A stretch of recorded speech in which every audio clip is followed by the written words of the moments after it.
Right, well, good morning, everyone. We are at 9 o'clock. We'll have hopefully a few more friends dripped in, but we can get started with some introductions, and I have a little icebreaker game. So just housekeeping. If you didn't get a chance to grab handouts and your name tag, we've got those as you come in. Restrooms are next to the elevator. There's also a break room with a vending machine right across from there if you need it anytime throughout the day. If you didn't get your parking validated when you came in, we can do that at the front desk at any time during the day, so please don't pay for parking. And other than that, just welcome. I'm so excited to have our group of ESL teachers together today and be able to focus on serving these unique populations. So to get started, you also have a printed agenda, but this is the plan for today. So we're going to spend a few minutes just kind of breaking the ice, warming up for the morning, and then we'll spend the morning doing a workshop focused in on contextualization and how we can make things relevant for our learners. We will take an hour lunch break on your own. There's lots of great options close by within walkable distance and many more options if you have a vehicle and want to go a few minutes further. After that, we'll come back and spend some time having a discussion on how we serve some of our learners who were trained internationally, our professionals, which is a challenging group. And just wrap up for the day. So excited to have you for the day and be able to spend this time as colleagues. So for our icebreaker, I want you to take a minute and just get in the headspace of a favorite vacation that you've taken. At any point in time, many of us just came back from fall break. Some of us are going to be taking a long weekend this next week, depending on what district. So think about a favorite vacation spot. Who did you go with? What did you do? What made it special? The food, the sights, the sounds, and kind of get that space in your head. And then we're going to take a minute to share that with your colleagues and see if, without saying where you went, they can guess that. But there's a catch. The letter E does not exist. Long E's, short E's, silent E's, any words with the letter E, you can't use as you're describing your vacation spot to your partners. So it looks like we're mostly in threes. So we can just partner up over in the corner if you want to maybe join in, Lene, so that we have a friend to do the activity with. So probably take about a minute each, and we'll just kind of rotate. And introduce yourself as well. So you're welcome to use the letter E as you're telling people who you are. All right, let's all come back together. Everything, all the details has, those are all those. How did it go? Anybody want to share your description of where you went? Did anybody nail down the vocabulary? How did it feel as a listener? Were you able to pull out the pieces and figure out where they were trying to describe to you? Oh yeah, We're stuck. what we do. I was like, Chloe's got this down. I was like, I can share mine if you want.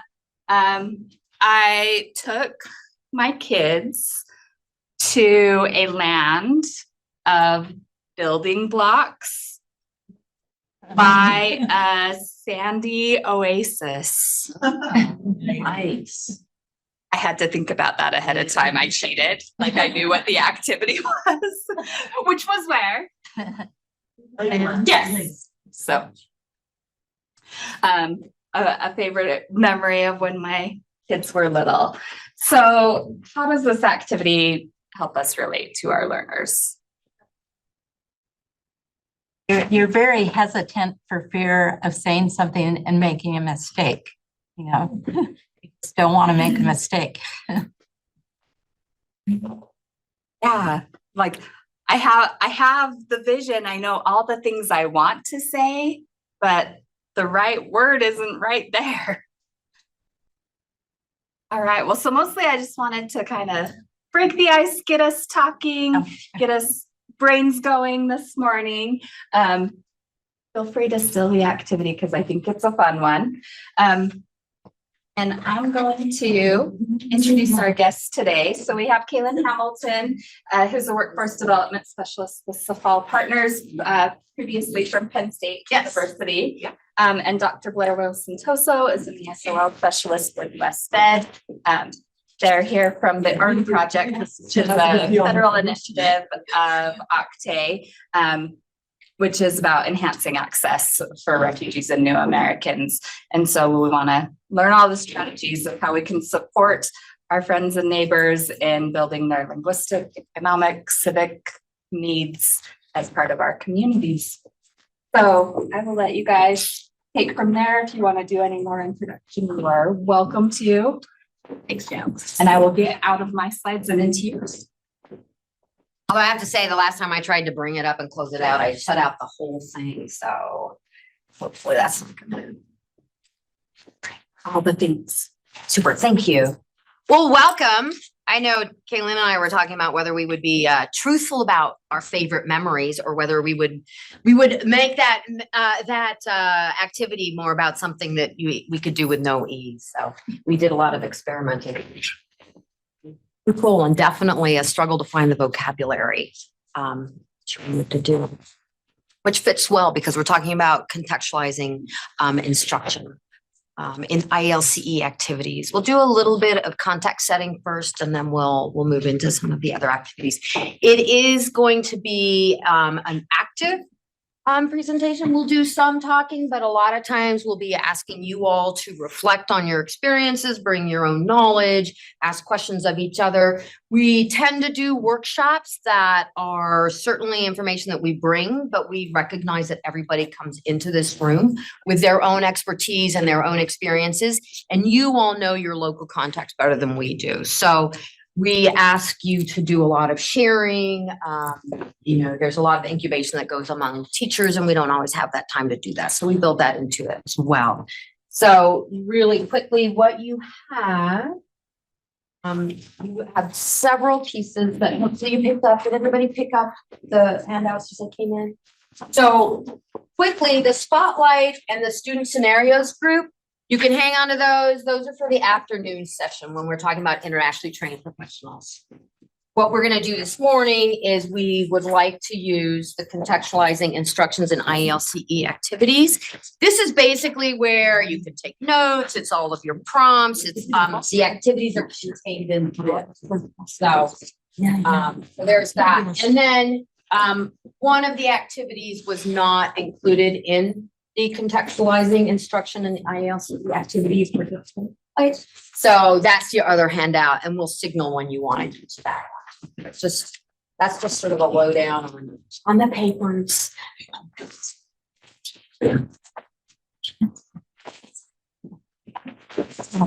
So our agenda, just first of all, say a little bit more about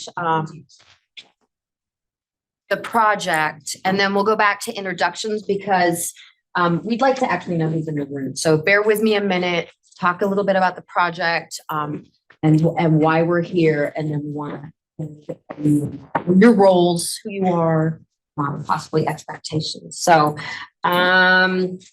we are, I just put the whole thing up. It's hard for me to talk and remember to push the button, so I forget, but now I know it's back. So this is our agenda. Really, we're going to talk about, as I said, introductions, and then we're going to talk a little bit about place and coming to consensus on what is integrated and contextualized instruction. Then we're going to talk about building those lessons, offer you some strategies, offer you some thinking, hopefully prompt some new ideas about materials and how to integrate content. And then always we like to talk about, what are the challenges? We talk about things like they're easy to do, and we know when you're possibly under-resourced, you have multi-level classes, you don't have enough planning time. What are some of those challenges, and how can we address them? And then we'll just wrap up from there. So just a little bit about ourselves. Thank you, Danielle, for introducing us. I'm not going to say much more, except I also used to work at Penn State. Kaylin and I worked together for many, many years. And even though we're different places, we still continue to work together and have long, long histories in workforce development. I started out as an ESL teacher, so in adult education. I'm one who's had my whole career has been in adult education. So it's great. That's always my favorite places to be with ESL teachers and with learners as well. So delighted to be here. Kaylin, do you want to add anything else? Yeah, I'm very excited to be here as well. My experience really is not particularly with ESL, but it's really where adult education and the rest of the workforce development system kind of interact and preparing all of our learners, whether they're ESL learners or not, how to more fully prepare them for work and how your program actually interacts within the workforce development system. So I'm bringing that piece to it, and I've also spent a lot of time, as has Blair, working with IET development and integrated education and training. If that's familiar to you. And I had mentioned earlier that I will be coming back to Salt Lake City in 2 weeks to work and present at the IET Design Camp for Corrections. So that's a fairly large national initiative that's also Opte sponsored. So I'm very excited to be here and spend the day with you. So thank you. So let's take a moment and we're just going to do is a fairly large group. How many of you are practitioners? We have one teacher, instructor. Practitioner sounds medical. Never thought of myself as a practitioner. Everybody's like, what's a practitioner? That's our broad term because every program uses a different word. How many are tutors? No tutors. Okay. Administrators. Great. Career navigators. All right, I've missed a whole bunch. Those are our key. But who else? Who did not raise their hand? And what is your?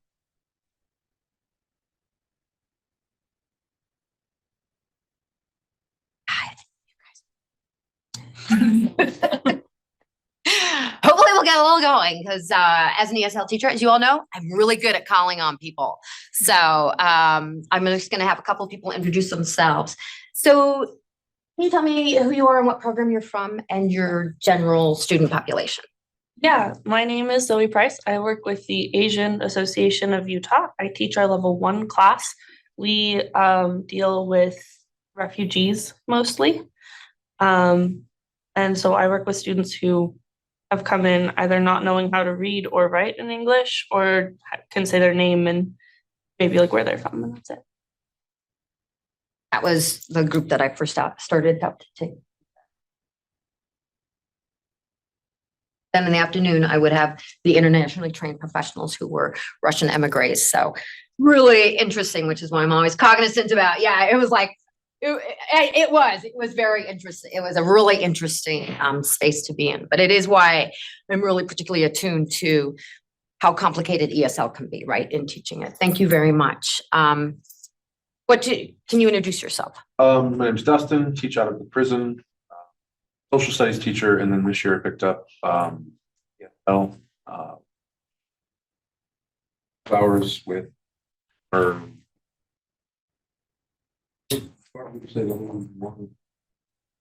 Level two learners. They can communicate back and forth, but their understanding of reading and writing in both English and Spanish. That's all Spanish speakers. So both kind of doing some emerging literacy. My name's Tatiana. I work at the English Skills last month. Welcome. Instructor working. We've done some interviews. The work in the afternoon, we've actually interviewed your center for that. So it's great. Young man. Okay, I'm Alec. I'm here supporting my wife. She's an ESL for the Ashley Valley Education Center. Then why don't you tell? He's like, oh man, of course you would. How about you? Tell me a little bit about your job as an ESL. I just teach levels 1 and 2. So they are learning English from. So Super, super. And are you located in Salt Lake City or? now in the UN Basin. So Okay. How far of a drive is that? Oh, wow. Thanks for being here. It's a long way to come. Appreciate it. Let's wrap up with everybody at this table. I want you to know they all look down. Don't. Oh my God. Yeah, all of us are from Horizonte Instruction and Training Center. It's an alternative high school. We have an adult program. We teach immigrants and refugees. Okay, perfect. Anybody else want to share or say something before we move on?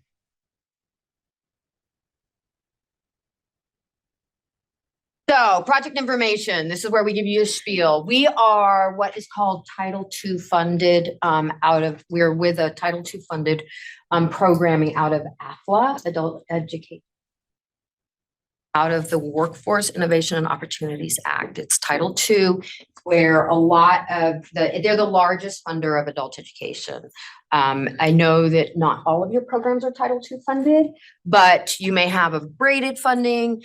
And we will use the context of this, but the principles are applicable to any adult ESL class, right? Because we're talking about good teaching, good instructional design, and strategies. So, but we will put it in part within that context, in part because of the project that we're on, and in part because it is this project funding from Octave that has really informed like the development of contextualized instruction work. It informs like the integrated education and training, which is what Kaylin was talking about. And we will use that acronym IET quite a bit. And it's also the integrated English literacy and civics education, which is IELCE, which is the other piece we'll talk about, because that's really a project that we're talking about with the integration of the different core pieces of working with immigrants and new Americans and refugees. The LINKS website, so our funder is the U.S. Department of Education, Office of Career Adult Education, Octave. How many of you are familiar with Octave? Thanks. That's the governing entity at the federal level for all of our programs. So that is who we're funded by and who has oversight our project. How many of you are familiar with the LINKS? LINKS is a resource that is free and provided to, and it has different aspects to it. It has resources such as some curriculum, but lots of innovative practices and research and reports and information. To be able to be on that resource, you have to be evidence-based, best practice, and approved and reviewed by people. So it's excellent. They're excellent materials. And you can trust that they've been reviewed.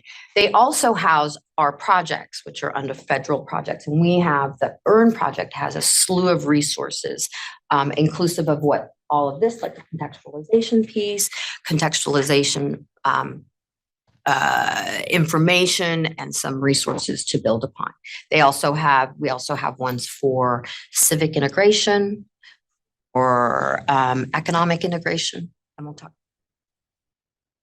So that would be the website. You can also just Google LINKS and it will come up, and I would register and have an account if you don't have it. It's a very, very handy, easy to navigate these. They also have peer groups where you can join your peers and have discussions on dedicated topics. Yes. On your agenda too, there's a QR code to a Padlet that has several resources, including all of the handouts from today. And one of those is a professional learning guide to LINKS specifically for English language acquisition that'll point you towards some of those key resources. Thank you. So the Enhancing Access for Refugees and New Americans, what we call EARN, has some goals, right? It is really to be able to provide resources and information and training for a variety of levels of people who work in English as a second language, teaching and beyond. We work with CBOs who don't necessarily have to do with language teaching, but they do have to do with serving immigrants and refugees, because we talk about a lot about partnerships. We work with state level administrators, really trying to think about policy and information that we can give to on a broader basis. So we just had, a group together that we have to inform, but as well as we inform them on state policy. We do present directors. And then we're really looking at people who work within that integrated English literacy and civics education instructors. So that's really a place where we have influence. First, technical assistance. And why? Because we are really trying to interweave all of these distinct pieces that are oftentimes pulled apart to serve immigrants and refugees, right? That you teach them English, or you teach them civics, or you teach them workforce training, or you teach them employability to get them ready for work. So what we are looking is trying to do an inclusion for a broader section of people, but also to pull all those pieces together to accelerate learning experiences for them. Designed a framework that guides our work to show the interaction between ILCE and IET, because we truly believe that civic integration, linguistic integration, and economic integration are the three pillars for a broad picture for immigrant integration, right? It can't just be about learning language. It can't just be learning about going to the doctor. It can't just be about naturalization or just about a job, right? It has to be all of these things. The lives of our learners, as you know, are very, very complicated. So that's what we use to drive our work. So about this training, we are looking at contextualized instruction because it is important for people who are within a country to pick up language that is relevant to them, right? It is language that they need to use on a day-to-day basis. It's language that they need to use when they go and interact with their children's school, should they have language they need to the refugees who have a delimited time in which to find employment. It's a way to get them with employment, right? It's a way for them to understand what the U.S. while also teaching them language. It's also a way to support adult learners to learn about their own both civic responsibility, but also their rights within that space. And so trying to figure out how to do all of that while also teaching the fundamentals of language, or of writing, or of reading, of numeracy, digital literacy. We know how these all tie together, and it just can't be about English. Otherwise, it takes them a very long time to integrate. So we're going to focus on developing contextualized instruction that incorporates those other pieces. We'll look at civics and see how that works into it. How do you meld, what we might necessarily think, oh, that's not that important, or we can teach that afterwards, or we just hand them something and hope that they understand it, as well as occupational training, right? This is important. People oftentimes push back on why do we have such a strong focus on workforce development within our ESL courses, is because eventually it may not be an immediate need, but it is certainly a long-term need for a lot of families. And I've done a lot of work in family literacy, which was very, very interesting because for so long people felt like there was not a place for workplace orientation and development in family literacy. When you talk to those women, they say, they would tell me, I don't want a job now, but I want a job later. We also found, like when we were doing some work in Texas, that they translated that work into being able to inform their children. So there are a lot of ways that these can roll through together. So that is why we talk about civics and why we talk about economic integration or workforce readiness. Any thoughts? Any questions? And contextualize also is so that the adult learners, your ESL students, directly apply what they are learning to their daily life. And that's why it's contextualized. We choose some context, but we also teach it in context so they can walk out the door. Most people, the reason why we revisit this is because we take a really broad idea of what is civics, right? We are not just talking about naturalization. We are not talking about the 100 questions for citizenship, right? We are talking about systems navigation. One of the hardest things for adult learners to do is to figure out where they go. What do you do? I do a lot on career pathways. And we are always talking about from the very beginning, even with your level 1 learners, all the way through, you start thinking about systems navigation, because even people who are highly educated have a very hard time understanding, particularly the education system in the US. It's very, very different. Or if they don't have any history with an educational system, that's really hard for them. You all know, I'm sure, like the medical system, legal systems, all of those pieces.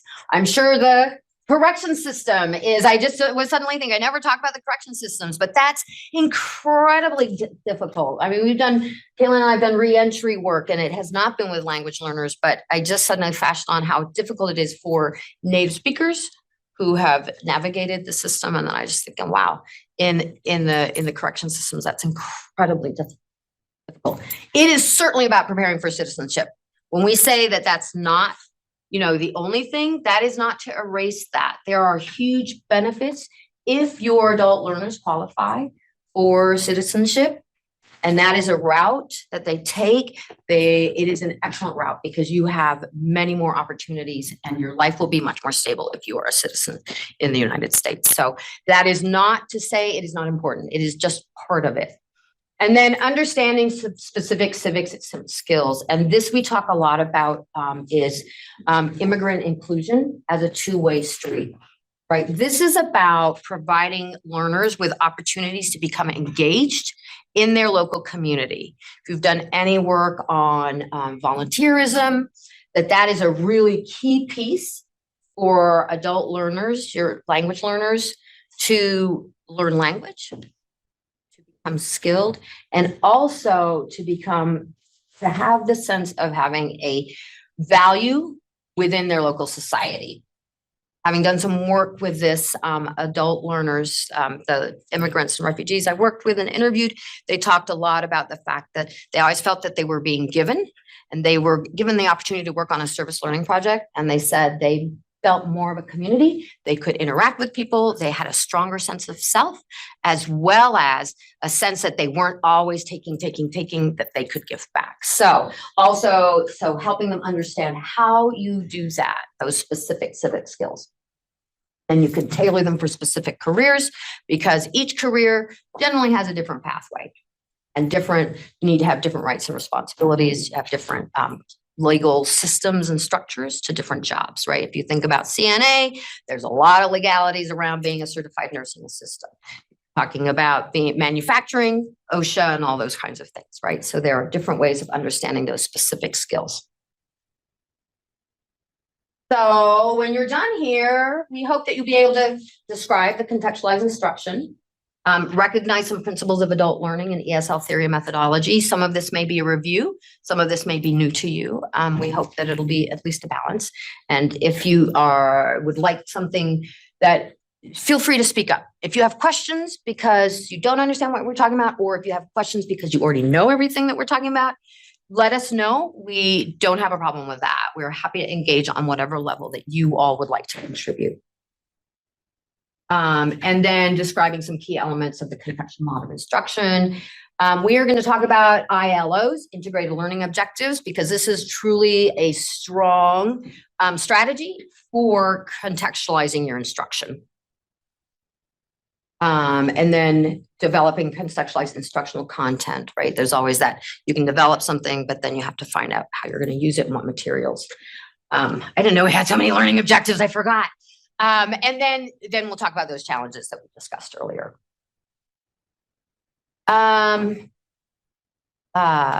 So the who, what, why of ILCE, which, as I said, integrated English literacy, civics education.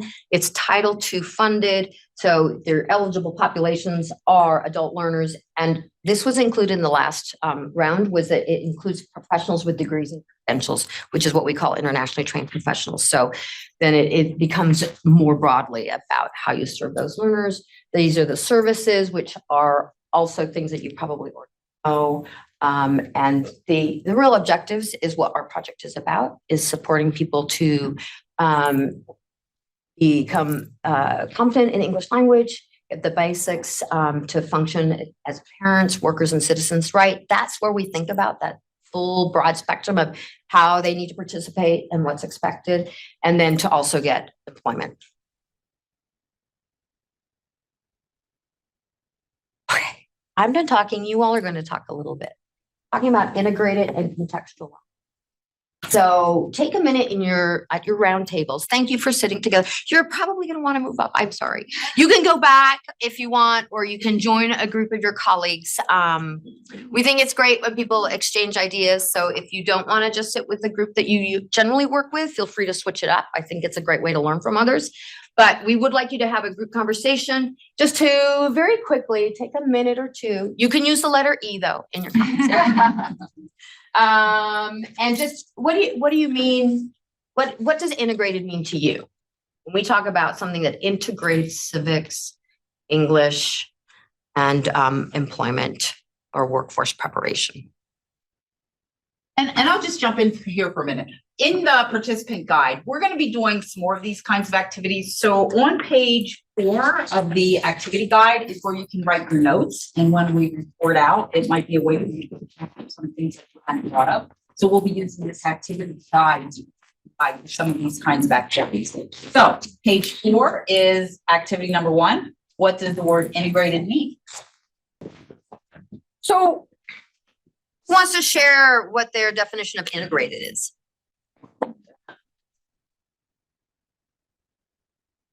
Don't make me dance, you all. Horrifying. And then we do the singing and that's. Yes. Education is not in isolation. It needs to be interacted with the surroundings, with the setup, workplace, could be family, schools of your kids, could be your own school.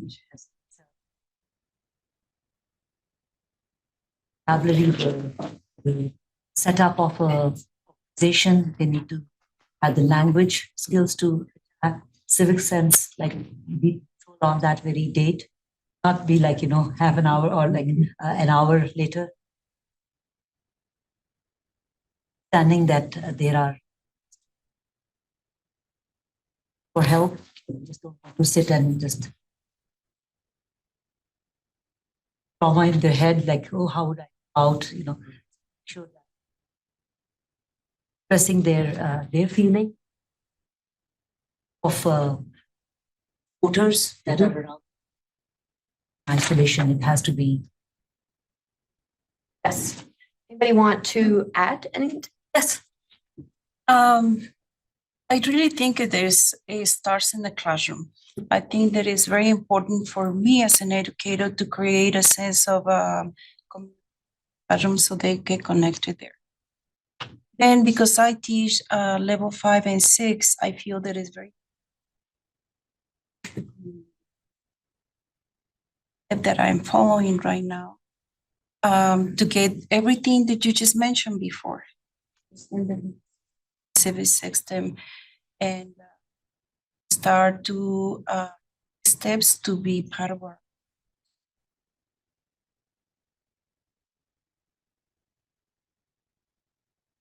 to go to how to create resumes, and right there is where they get that connection, where they civic area find the time to this connection is going to motivate it. Before that, we would a discussion about us not seeing. I see behaviors in the classroom. It's like things are going to be very easy here in the United States, and it's not. It's a lot of work. It's a lot of commitment and help them to stand. And that is a very difficult step for the teacher to guide them on that area. Yeah.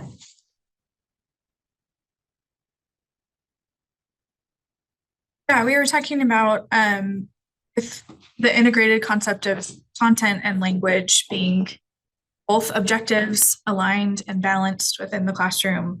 That would really hit on language learning objectives along with civic engagement, and usually along with some additional content. There's a balance and an alignment to all of those objectives at once. Exactly. Thank you. Yes. basically integrated in layman's language is doing more than one thing at once, right? It's balance. I like that word, balancing the different objectives. And those objectives are not simply about language. They're about learning about your system, learning about the workforce civics, but doing more than one thing at one time. Again, it's all about accelerating that learning for our adult learners. Adult learners don't have the time to start from 5 years, right? Which is the tradition. Well, about accelerated learning doing. Okay, well, thank you, Claire. It was interesting to hear all of you this morning. We're going to jump right into the next phase, which is very much related to what I heard you with your report outs. Really, what is contextualized instruction then? We heard about integration, and I think with the definitions about integration, I did hear contextualization as part of that. So are they different, or are there elements of the same pieces within contextualization and integration?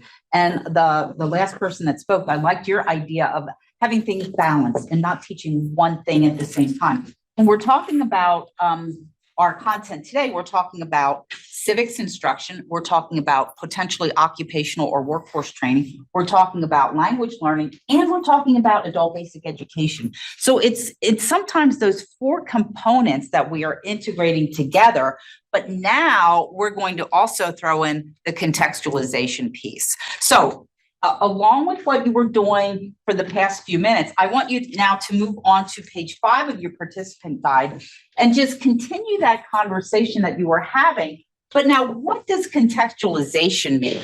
How do you move from your thoughts about integration and integrating different areas to now contextualizing it? And is that the same as integration? Is it different? But then I also want you to think about what is the context of the civics. How many of you now teach some civics in your programming? Many of you, well, not, I don't see hands going high. It's hard to see who's answering one way or another. Okay, so when the hands go high, quite a few of you are. How many of you are doing some workforce preparation, occupational integration in context as well? Okay, great. How many of you are doing those pieces in isolation? In other words, they're not being integrated, or do you feel like you're doing some of that or a good job of that already? So most of you feel like you have a pretty good handle on doing the contextualization and integration. Okay, great. Well, then you should be able to explain to us and give some definitions and some examples about how that looks in your classroom. So let's take a couple minutes to, again, use page 5 in your participant guide to take some notes about your discussion as a group, and then we'll do a little bit of report out as well. Again, we're talking about contextualization, thinking about the areas that we talked about: workforce training, workforce preparation, civics, English language learners, and adult basic education, literacy skills. It's a lot to do at once. All right, why don't we just go ahead and pull together and maybe share some of your insights. Sorry, I had to get mic'd. Yeah, so what is contextualized instruction? So we did hear when you were talking about integration, some elements of contextualization in your descriptions. But if we think about contextualized instruction alone, what would be 2 things? What would be your definition? And then what would be an example? What would be an example? Who wants to start for us? Definition and example. So many of you told us earlier, reported that you do integrate and contextualize your instruction around civics and around workforce, workplace, occupation. What does that look like? What is an example? How do you define it, and how do you define it by example? Well, we talked about contextualization as connecting learning to their lives. Okay. An example would be like if we're talking about job skills, Just asking students what they used to do in their lives, talking about their own experience, connecting their lived experience or their prior knowledge about looking for a job. So you're, Relying on their own experience, so, contextualizing it. so in that example, what's the skill you're teaching? Like, what is the skill and then what is the context Well, it of would it? be the language of looking for a job. Okay, How did you do it in your own? okay, Yeah. all right. Connecting to their own experience. Else with a definition and then an example. At 7 minutes to talk about it at your table, well, we're getting mic'd out, so. Yes. Yeah, I actually have a quote from an article. Ah, research based. So yeah, this is just one that we love. So it's Norton Pierce, 1995. It says adult learners acquire language by collapsing the boundaries between their classrooms and their communities. And we often talk about that one. So this concept of integrated English education, civics education, I think relates back to principles of adult language learning theory too. Like things need to be timely, they need to be relevant, they need to be urgent, they need to be immediately applicable for adults to be engaged in learning. And we're gonna look at some of that theory just in a moment, but can you give me an example of how you do it? And I love that you that you were able It's to like do it that in just parts popped that in. I don't stop your I head. just my head immediately. Yeah, so examples of this, we have some workplace training programs where we go in and teach them the language that they need for the work that they're doing that day. And then we have like expansion on that to where if they're wanting to have some upward mobility within their company, we're working with the company, like what kind of skills do your work leads need to have those jobs? So we're building it up from where they are to where they want to go. Soft skill, we talked about soft skills at our table, just like the things that apply to all types of jobs, but then maybe more content specific things that are directly applicable to that time and space. So you're bringing in a lot of the timely topics in adult education, career pathways, contextualized instruction, integration, workforce preparation, all of those elements into your program. Thank you for that example. How's it working out for you? It's great. We'll get back to hearing from you a little bit more. Any other examples or any other differences in the definition of contextualized instruction? Yes. I'll just give what maybe as an example. I had a really cool discussion with students one semester where we were talking about job interviews and kind of practicing for an actual job interview. And so we kind of took a civics look at that, and it's like there are a lot of questions that are illegal to ask in a job interview. And so we were looking at these different types of things and comparing it to their countries, and like they were stunned that like it would be illegal to ask if someone's pregnant or things like that. And it was really, really great to kind of incorporate that civics into that job. That's great. I like that example. I haven't heard that example before, but that's really a good example. What advice did you give about if those questions are asked in an interview? Yeah, we talked quite a lot about that. Like if someone does ask, how do you respond to it? You know, this was a little while ago, but you know, just kind of like, oh, I'm not so comfortable, you know, talking about that. Or, oh, let's stick to, you know, things about the job itself. Okay, great example. Thank you. Thanks for sharing that. And can I, I'm just gonna pipe in because that is an excellent example when we're talking about civics, rights and responsibilities, that is actually anytime you talk about a job interview, that is a completely appropriate way to weave that into the work you're doing, because it also teaches like how you respond to someone who's interviewing you in a particular context with a particular power dynamic, right? So you are then able to take and really expand this conversation. Yes, you're teaching language, but those skills that you're teaching to recognize what their rights are and then how to respond, that is like, that's a wonderful example of that interweaving of integrating and contextualizing to a really meaningful space for the adult learner. So I just had to say that's a great thing, and it should always be a part of those job conversations. okay, thank you. Thank you. Anyone else? I don't think we've heard from this group yet, so I would appreciate it. Thank you. I wasn't planning on saying this, but following the importance of authentic language, and that through that authentic language contextualize. So I think for ESL teachers, we have to like take a huge step back from what the textbook shares of like, we're talking about being sick. And so we ask these questions, what hurts? This hurts. That's not actually how it is at the doctor's office. And so teaching the language of like, what are we actually going to have to say? And what are we actually going to have to communicate versus what goes, and kind of being okay with. So like at the grocery store, how often do we say like, where are the lemons? Never. Adults don't ask where the lemons are. They wander for 15 minutes until they find them. But when that person at the cashier says, did you find everything? Okay, that is asked every time you go to the grocery store. Classes like that's real language.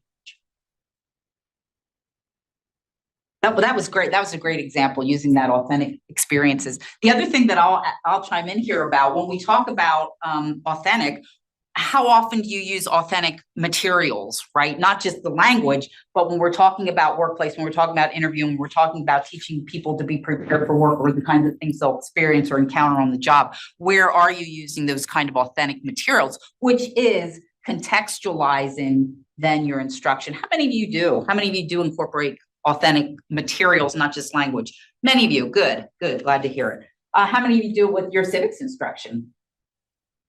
What kind of authentic materials are there that you're using in civics instruction? Just last week, we took a field trip to the Department of Workforce Services where they learned resume and how to have mock interviews, which interviews can be really scary for. So that is very real, as they got the connection there with other people. So yesterday I had a presentation about what it can after they complete, which is maybe going into a tech training or.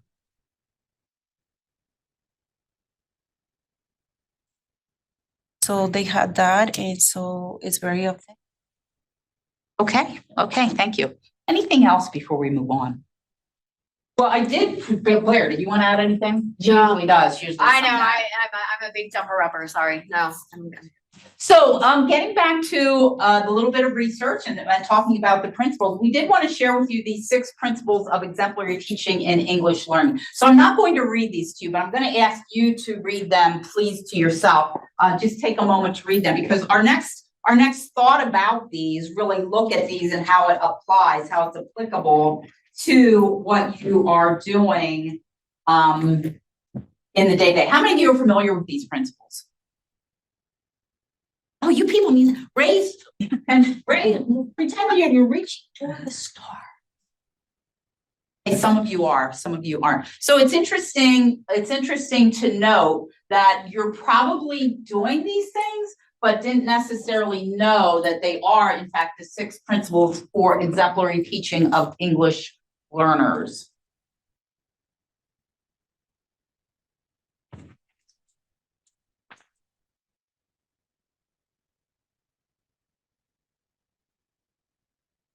So I'm going to leave that up there, and I'm going to ask, we're going to go through these one by one, and I'm going to ask you to give me a time where you've done this in the past week, right? In the past week in your instructions, where have you helped learners acquire, retain, and transfer new knowledge and skills? What's an example of how you've done that?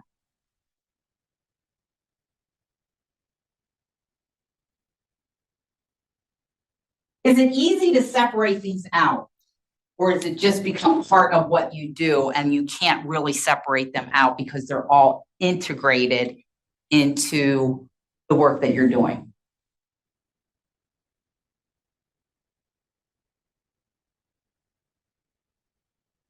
Helping learners acquire, retain, and transfer, supporting learners in generating content and reasoning, developing self-directed learning, feedback, using learning environments, and motivating to persist.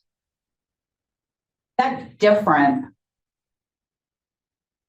Is that different depending on whether or not you're doing integrated and contextual instruction, or is that just what you do?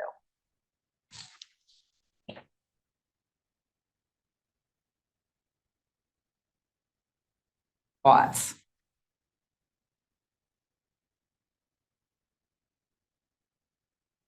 Isn't it this when we are practicing after we do vocabulary and we have this conversation in a small group? So when they work on a small groups, that's what I do. Classroom, And that incorporates most of everything that you're doing. everything. Thank you. Well, it's a different group for each different subject that I'm. Okay, Mhm. so if I'm doing a tense, we discuss that tense on the small groups. There's an opportunity for them to session plus practice. And Okay, anything else? So do you feel, and I've asked this a minute ago, does contextualization influence this at all? Or is it business as usual, regardless of whether you're teaching an integrated or a contextual model? Although I did hear many of you say, that's just how you teach everything.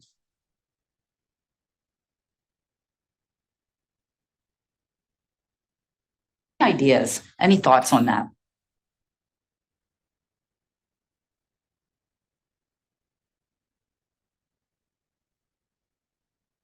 Practicing wait time. I do practice, I will stand all day long. Well, because here's the thing, so it all feeds into this, right? This is to pull this out and ask this question, it's hard to do because everything that we're talking about today feeds into these principles, and these principles feed into contextualization and integration.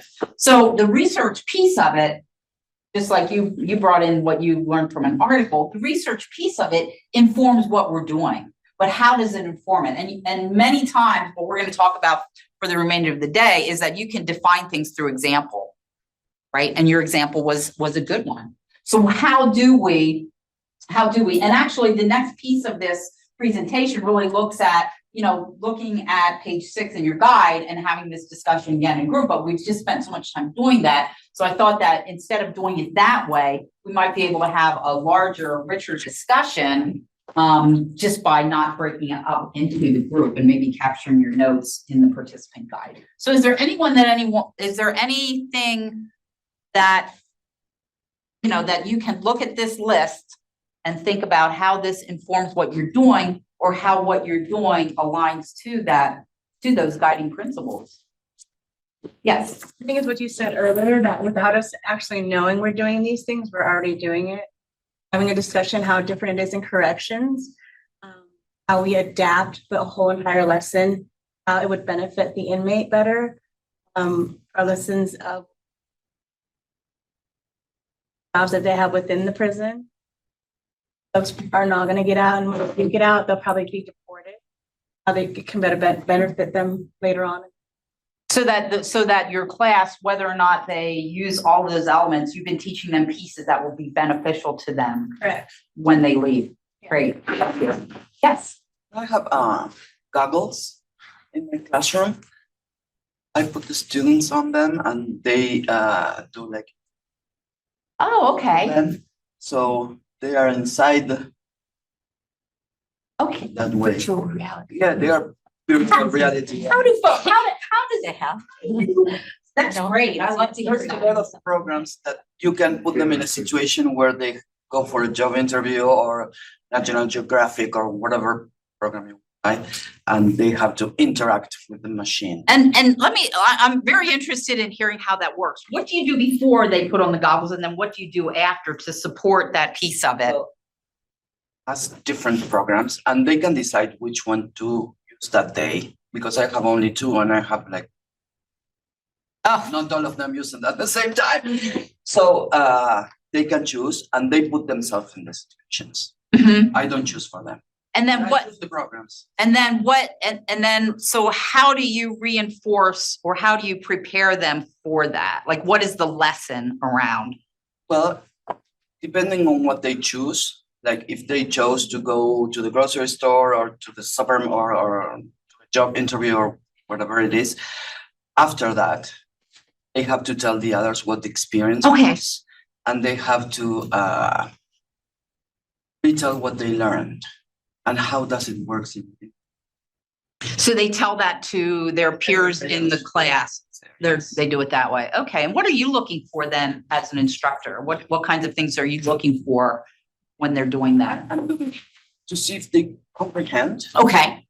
to see if they understand what they are supposed to be doing or how they are supposed to be interacting other people. Okay. Let's put it that way. There are also funny programs where they put you in the middle of China and you have to figure out what to do and how to go to the grocery store, and they can figure it out. Right. Even though they don't speak Chinese. But I think it's a fun way. to learn. I can't, if it's not fun, it's not interesting. To your students, yeah. How many, anyone else using virtual reality goggles? I didn't know it was even a possibility. Oh, yeah, it's. What is the name? Yeah, well, they are from Google. They're called goggles. Oh, Yeah, Google goggles. Goggles.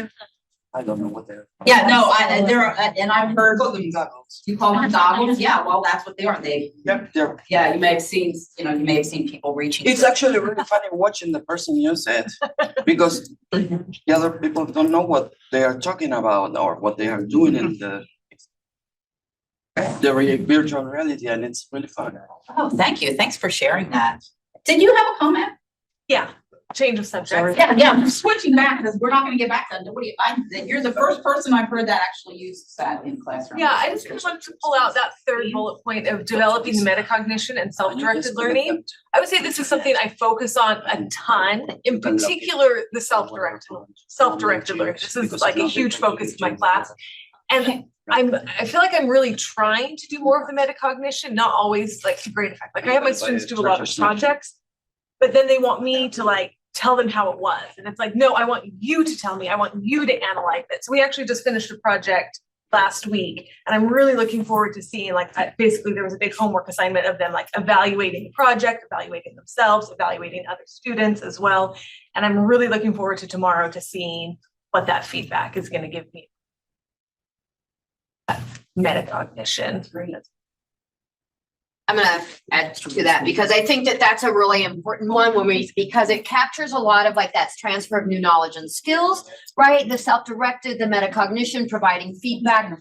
Those are all pieces that we often do contextualize instruction, but we aren't necessarily explicit about what the work is that we're doing. We just presume that they're going to sop it up and know. Like I think I've heard many times you talk about the fact that you tell your learners why you're doing this and what they're gaining from it, right? You're naming those skills. And, when we're talking about job interviews, or we're talking about key things we're doing in order to perform a task, or we're asking them for feedback, that those are all pieces that as you do that, you name them and you tell people why, you tell your students, this is why we're doing that, because it helps with that with being for them to become able to monitor for themselves, self-direct their learning. Some of our adult learners have a very short time in our programs. Anything that we can do to help them transfer and apply that knowledge without us there guiding them is really important. And it feels odd sometimes, especially when you're working with really lower level learners, that you're naming things and trying to make them clear and explicit, but it feeds into those adult learning principles. And contextualization, making language and learning meaningful is, as you pointed out, really one of the core principles of working with adults, because they need to see the time that they're expending. They need to see the result of that as it applies to them. Think of it as they are selfish about their learning as they need to be. And so that contextualization really supports that as well. And I think that's what we heard from our friends in corrections, saying that, the time spent in the classroom is going to be beneficial to them regardless of where they are. Yeah, the transferability of what your example was really interesting, because you have to make it not transferable to their current setting or even to their exit into their reentry into the US. But how are we going to think about this for a completely different situation. That was a really fascinating example. Thank you. Yes. I love that the first principle is knowing your learners. And I'm sure that's very intentional as those other people or principles feed into that. Because I think if you're really at heart getting to know what are the challenges of my learners, what are their aspirations, you're naturally going to make those adaptations. You're going to say, how am I going to pull Sherry into this lesson today? Can I call on Dustin because I know he has experience with that? What extra materials do I need? Because I know that this isn't the experience that based on the text that they're going to have. So I think just keeping the student at the center of everything is so important. Else before we move on? Okay, we are going to switch it up a little bit, and we're going to actually be looking. At Blair has to shoot this up. If you look at page 7 in your participant guide, so we're going to look at a video. We're going to watch a short video clip of some folks from Maryland, some ESL practitioners and administrators from Maryland that really want to talk about how all of this fits into their program. So just for fun, on page 7, you have a little matrix there. Think about all of the things that we've talked about this morning and put one word in each of the blocks. Just one word that you think you're going to hear during this short video. And anyone, well, just put the words in. And then we will come back to I've already done. It just starts. So, yeah, so take a moment to fill out some of the words that we've been talking about, the keywords of our morning to this point, and see how they're described in this video. So take a moment to do that. There will be prizes. Anybody that gets the tic-tac-toe fairly. You can use ease. We're allowed to use ease in this activity. My turn on. Actualizing civics for the workplace.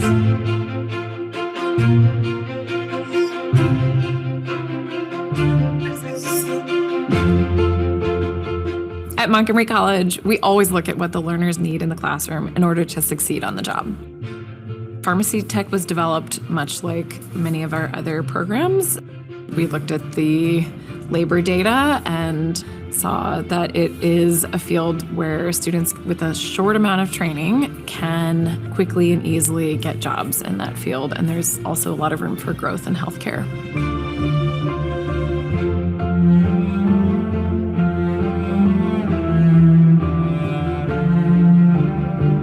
We really focus on trying to incorporate civics integration that's connected to a specific content area. So for example, my students, they want to become pharmacy technicians. And so this is a pharmacy technician class. And how does civics integration specifically impact the civics engagement and social behavior of a pharmacy technician? I like to think about the idea of civics more in terms of empowerment. So giving students a better understanding of how to operate in the societal systems around them. Culture is a huge part of that.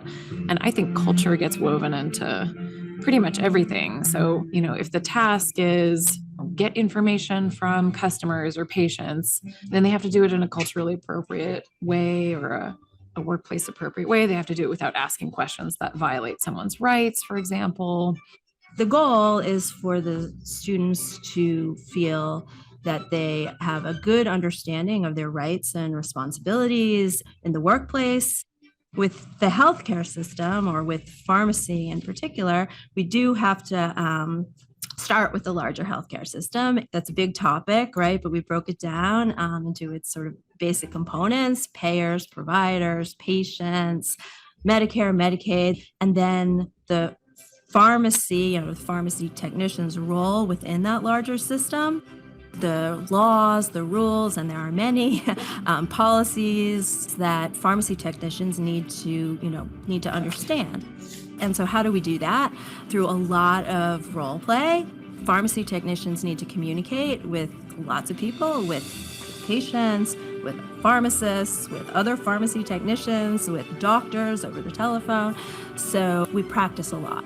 We also work on scenarios. Students look at scenarios that they'll see in their daily work life, and evaluating how the pharmacy technician's behavior was appropriate or not appropriate, under the law or under the policies or under the guidelines. And that's really a great opportunity for students to sort of see real life situations and understand what their role is going to be. Sometimes we use case law, case studies to, evaluate real things that happened in real time, in addition to sort of imaginary scenarios.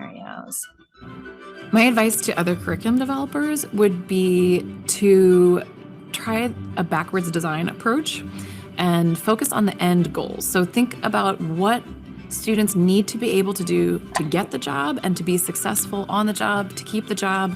Really focus on the industry content area first, and then think about what language flows out of that, what language needs flow out of that.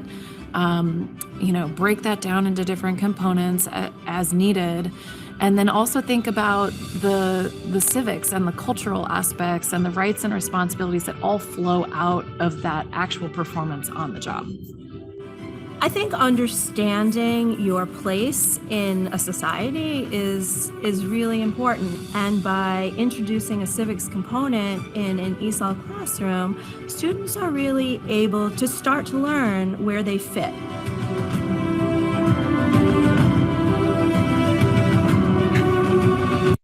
Okay. So before we start discussing what you saw, did anybody get 3 in a row? Okay, what were your 3 words? Civics, integrated, and training. Civics, integrated, and training, good predictors, and they were in here. And I wrote them in the right order to Get the prize, all right. And how about you, what were your 3 words? Civics, workplace, and English. Again, 3 good predictors, just in the right order. So there will be a prize for you this afternoon. So remind me so that we. So it wasn't just, so it was more, there was a lot of luck in getting the 3 in a row, but how many of you had many of the words that you heard in the video? You just didn't get 3 in a row. Right, so you had the key ideas, you had the right words. What did you learn? What's your takeaway from that video? What was one thing that you heard on there that either reinforced what you already knew or was something that you hadn't heard before? Backward design. Backward design. You knew that or you hadn't heard it before? I knew it. You heard, yeah, backward design. And you use that with your lesson development or your curriculum development? Is that something that you use? Okay. What else? What other things? So I'm going to go to the prize winners. You don't get away just by getting 3 words right. What's something that you heard that reinforced what you already knew or was something new? So I would also say backwards design and just focusing on the job. What do they have to do? And then what skills does that break down to? Mm-hmm. So when you talk about the 100 questions, you're talking about the citizenship exam. So just to thank you very much. Glad that you picked that up. So when we talk about the C in IELCE and we're talking about civics, it's all the roles and responsibilities. So it includes the citizenship exam, but it's also learning, like you said about the interview, those kinds of rights and responsibilities that go along with being here in the United States. Anything else? What else from the video? Yes. Lots of practice and scenarios. All of the practice and the scenarios. And the scenarios, yep. We're going to be doing some more of that today. In fact, we're going to start with that shortly with a case study. That's what I was going to say as well, the role playing. I think we talk about what you have to do, but we don't always practice. Yep. Okay, thanks. Yes. There were some words that I wrote down that I didn't hear that I was anticipating hearing. Like experience. Okay. Like talking about the experience that learners already have and incorporating that. There was a lot of talking about like, here are the things that they need to know and bringing that. And I'm sure that they're doing that, but I just wanted to point out acknowledging and valuing experience already bring and tying the new. Thank you, thank you. And I know we heard that example earlier today about tying in the experience and making sure that we recognize what they're already bringing. What else? Anything else? Thank you. I thought it was interesting when our colleague said about the virtual reality, and one of the examples that she used was students being put into the middle of China and having to find the grocery store. How different is that from when they came here? I mean, what are the similarities and what are the differences to that kind of experience? I'm sure you can draw on both of those examples as something that is a teachable moment and things that folks can learn from. Okay, so we are going to start moving a little bit faster because we have a lot yet to do this morning. But what I want to do is really look at these key elements, because this is going to, again, build on the next activity that we're going to do. Is going to build on these 6 elements. So the following table describes the key elements of the contextual model as it applies to the integrated English literacy civics education. So the purpose, okay, the description is learners find, develop, and apply knowledge to real life work, civic engagement, and rights of responsibility as of citizens. So this is a little bit different from what we looked at a moment ago, the 6 learning principles. These are the key elements. The organization, the classroom content is connected to the community and patterned after the workplace or the civics piece, and the rights and responsibilities, regardless of whether or not it involves the citizenship exam. The role of the instructor is the facilitator, the coordinator, the guide on the side, as we used to say in the olden days, to guide the finding, developing, and applying of knowledge. So it's not standing up and dictating, right? You're facilitating learning, you're coordinating, and you're guiding folks through what they need to know. The role of the learner includes active engagement through workplace or civics relevant activities and content. And I think that draws on what we said about the role plays and really doing some active kinds of learning and not just reading from the textbook. Content is modified to accommodate different proficiency levels in each class. Now, I did hear when you were introducing yourselves and some of the descriptions about what goes on in your classroom, you did talk about teaching at different levels. How many of you teach in those multi-level classrooms where you have folks at all different levels? What are some of the challenges around contextualized and integrated instruction that are particular to that piece of the classroom design? And you don't have to answer that right at the moment, but we do want to hear from you, because it does look a little bit different with those multi-level classrooms than classrooms that are based on leveled. And then the method is inquiry, discovery, applied learning, and methods. So any questions or comments on this? Because the next activity we're going to do is we're going to take these. So I want to make sure that you have a pretty clear understanding of how this applies to the work that you do. Because what we're going to do next really involves taking a look at a case study and thinking about each of these elements, how they are applied to that case study that we're going to look at. So are there any questions about these elements? Or Blair, did you want to add anything to that? She's gasped. I know it's rare that we don't have Blair having an example. So I'd like you to, this morning when you picked up your materials from the table, you also picked up the 1-page case study that has the front and the back. So again, working at your tables, in your group, we want you to review the case study in which the teacher uses the contextualized model that we've been talking about with those elements. And we're going to ask you to identify those key elements. So let's pull out this sheet. And up at the top are the key elements, which are identical to what we looked at in the previous slide. Those are at the top of the page. And the actual lesson and case study begins right beneath that. So at Roman numeral 1, the lesson topic is reading an employee schedule. It's an intermediate class. And it goes on to the back. So there's activity 1, activity 2, and activity 3. So this, we're gonna take some time to read it. And then your assignment, and take your notes in your participant guide, beginning on page 8. And look for examples where you find those key elements in that case.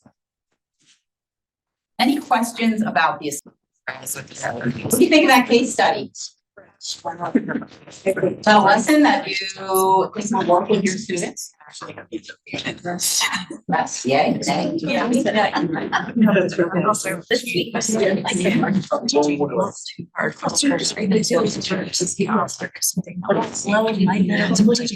are you blown away about? We just, Boring for self. we're reading this, we're talking about time, and at the prison, it's just regular, it's an 8 o'clock movement, 9 o'clock movement, but then all of a sudden past Plus it's on the time. change time, it's Right. I was. 1213. Yeah. Oh, it becomes. And so now our language learners are like, they're operating in 2 different time settings and they're Why do they do that? What's the? damn funny question. Oh, yeah, there's no. Yeah, the prison's military time, but then different people on the radio, there's Oh, that's interesting. Department of Corrections. So got a lot of Yeah. interests So our people have to learn a lot of different. besides the language. Yeah, maybe even unnecessarily. Who knows? Who knows? All right, so the employee schedule was the lesson, and we asked you to read that and then identify the key elements of that contextualized model that is on the screen now. So I'd like to spend a few moments to go through each of those key elements and hear your thoughts on how that was illustrated in the case study. So we're going to start with the purpose. The purpose is the learners find, develop, and apply knowledge to real life, work, civic engagement, and or rights and responsibility of citizens. Where did you see that in that case study? Where did you see that? I'll tell you right now, every one of these is in there somewhere. So we don't want to hear, I don't think that was in there. Where do you think that was? Even the lesson topic, reading an employee schedule. Okay, the lesson topic is reading an employee schedule, and how does that apply to that purpose? Yeah, so basically the whole lesson is about applying knowledge to their real life work. Right. Where they're gonna work, how they know how to do that piece of becoming a responsible employee. Okay, anything else? Any place else where it was evident? Yes. Well, in one of the expansion topics, the question was, do you know any laws about wages? About minimum. And the kinds of rules and regulations around wages and okay, great. Anything else? Yeah, I think with the purpose, I think you would find places all over that case study that describe the purpose. So thank you for the examples. What about organization? The English language and classroom content connected to the community and patterned after the workplace for civic engagement and rights and responsibilities. Okay, yeah. How maybe. Right, and thank you. We talked about that with authentic materials, right? Get something real, get some realia into it rather than this example, which may never be a place where somebody would work. Good example. Anything else? Anything else to describe the organization, how it's connected to patterned after the workplace? Good examples. How about the role of the instructor? Where are there examples where the instructor is a facilitator or a coordinator or a knowledgeable guide defining, developing, and applying knowledge? Where did we see in the example or the roles of the instructor? Activity 1. Teachers. Okay, teacher circulates and supports them as needed. Anything else? Under the vocabulary, it says teacher notes unknown words for expansion. Okay. makes a note, so to come back and address those at a later date, right? Anything else? Modeling, where do you see about the modeling? Oh, at modeling. Sorry. It's providing that model to work from. Yep. Okay, and then the role of the learner, active engagement in constructive learning through workplace or civics relevant activities and content. Where do we see that? In activity 3, where they're filling in a sample schedule and then describing that to another participant. Yep. Allows a lot of room for negotiating, meeting, and asking clarifying questions and that kind of extent. Else. Yes. All of the activities. All of the activities. Yeah, it's a well-written lesson. It was, I think this was a lesson that was made specifically to go along with this. I think that it was not something we drew from the field, but we wanted to make sure that all of these areas were illustrated in it. So thank you. How about the content? The content is modified to accommodate different proficiency levels in one class. Do we see that in here? Do we see that this would be appropriate and they make accommodations for people at different levels? I'd say the expansions in general, but in particular, the first expansion on the first page about depending on the learner's levels, and you'll be right. Yeah, the expansions are meant to set up that kind of work. This is how it might look a little different depending on the unique situations in your classroom. So those boxes with the expansion are all meant to show the differentiated learning. Yes. Oh, I was just going to say, I think tailored to different proficiency levels, it's easy to see those expansions there, but I particularly appreciated in the introducing vocabulary that it's verbal before written. Okay, great. Thank you. Non-literate learners. Is that something that you do in your classroom? 43% of our students are non-literate. Oh, yes. Wow. Thank you. And then the method, inquiry, discovery, applied learning, and methods. Do we see that illustrated in this example anywhere? Oh, I didn't do that one. It wasn't on our paper. I forgot. Oh, it isn't on your paper. It's not on paper, huh?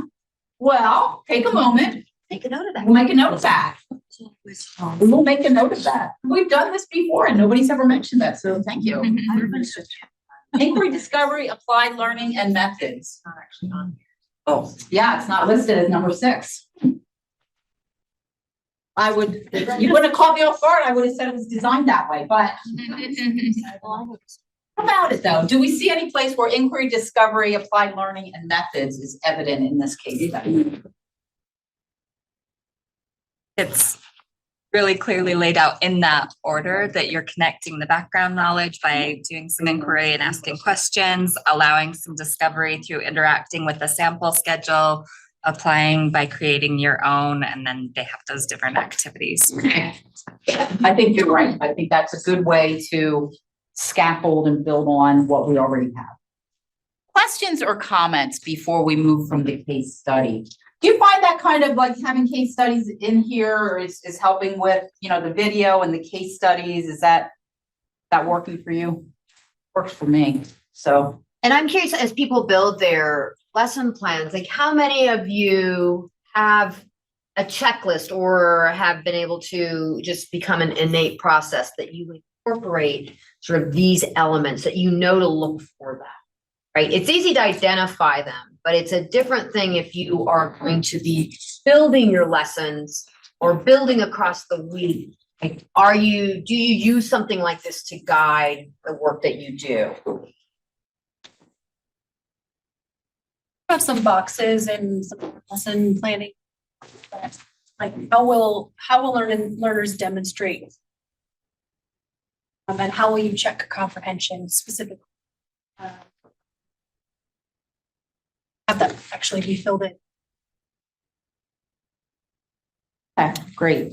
Yeah, I think it's important. I just have a plug for, I know it just seems so mechanical, but until, you're really sure that these are elements that you're including, either having a checklist or going back, to make sure you're including them or reviewing your lesson plans to ensure that you are, doing some of the things. Do you have places for the adult learners to do inquiry, right? Do you have that space and are they included for them. I know it sounds rote and I'm a rubric rejecter, but in my professional life, I've learned that they need to help guide it until it becomes practice. All right. All right. And we're gonna kind of sprint through this because I don't think this is going to be new to you, but the benefits of contextualized instruction. So take a moment to look at those: accelerating, improving, allows learners. And wondering if you have any questions or comments about those particular benefits of contextualized instruction.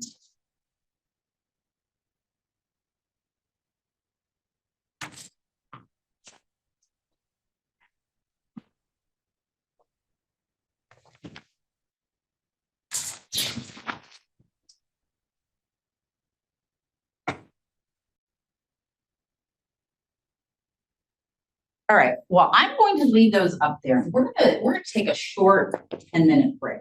But what I'd like you to do on the break is think about additional benefits. And when we come back, we're gonna share what additional benefits that you've come up with. And we're gonna shift into the next phase of our presentation where we're actually going to look at integrating objectives. Questions or comments? All right, 10 minutes, 10 after 11. We'll see you.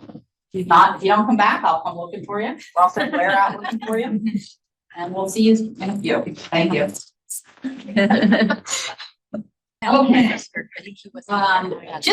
Just before we turn this over to Blair, your assignment for the break was any other benefits in addition to the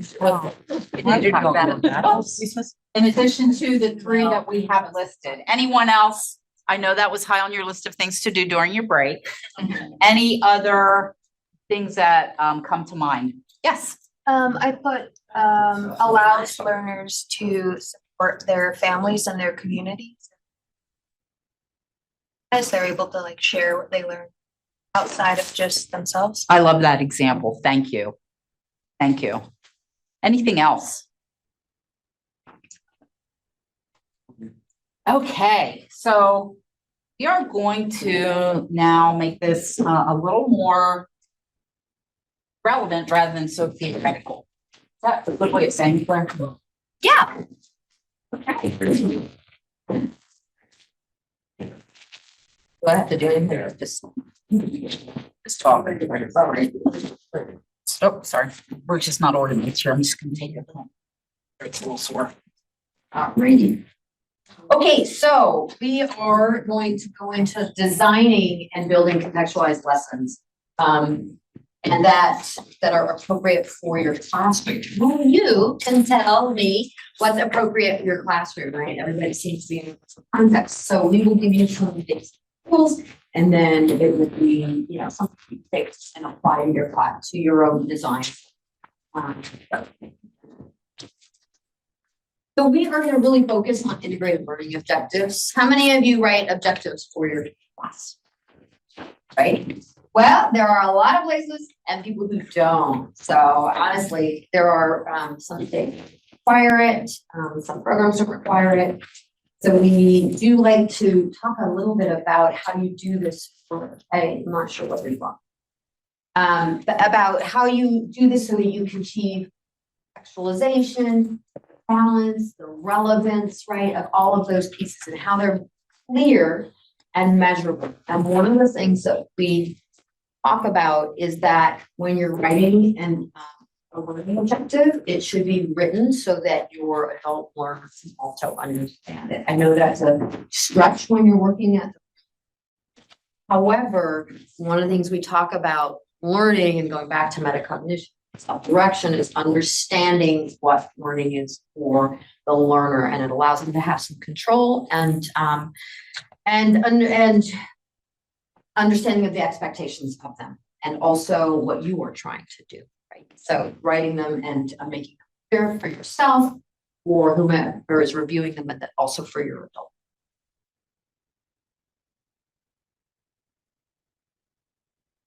We're going to talk to you a little bit about a process that was designed for the integrated education and training, right? This is a process that we have worked out and then tested and have gotten feedback on. And it is one way to achieve one of the regulations written within the ELA law about doing integrated education and training. We understand that this is not necessarily your context. However, the strategy works for a lot of different contexts, right? Have to maybe there isn't a training component.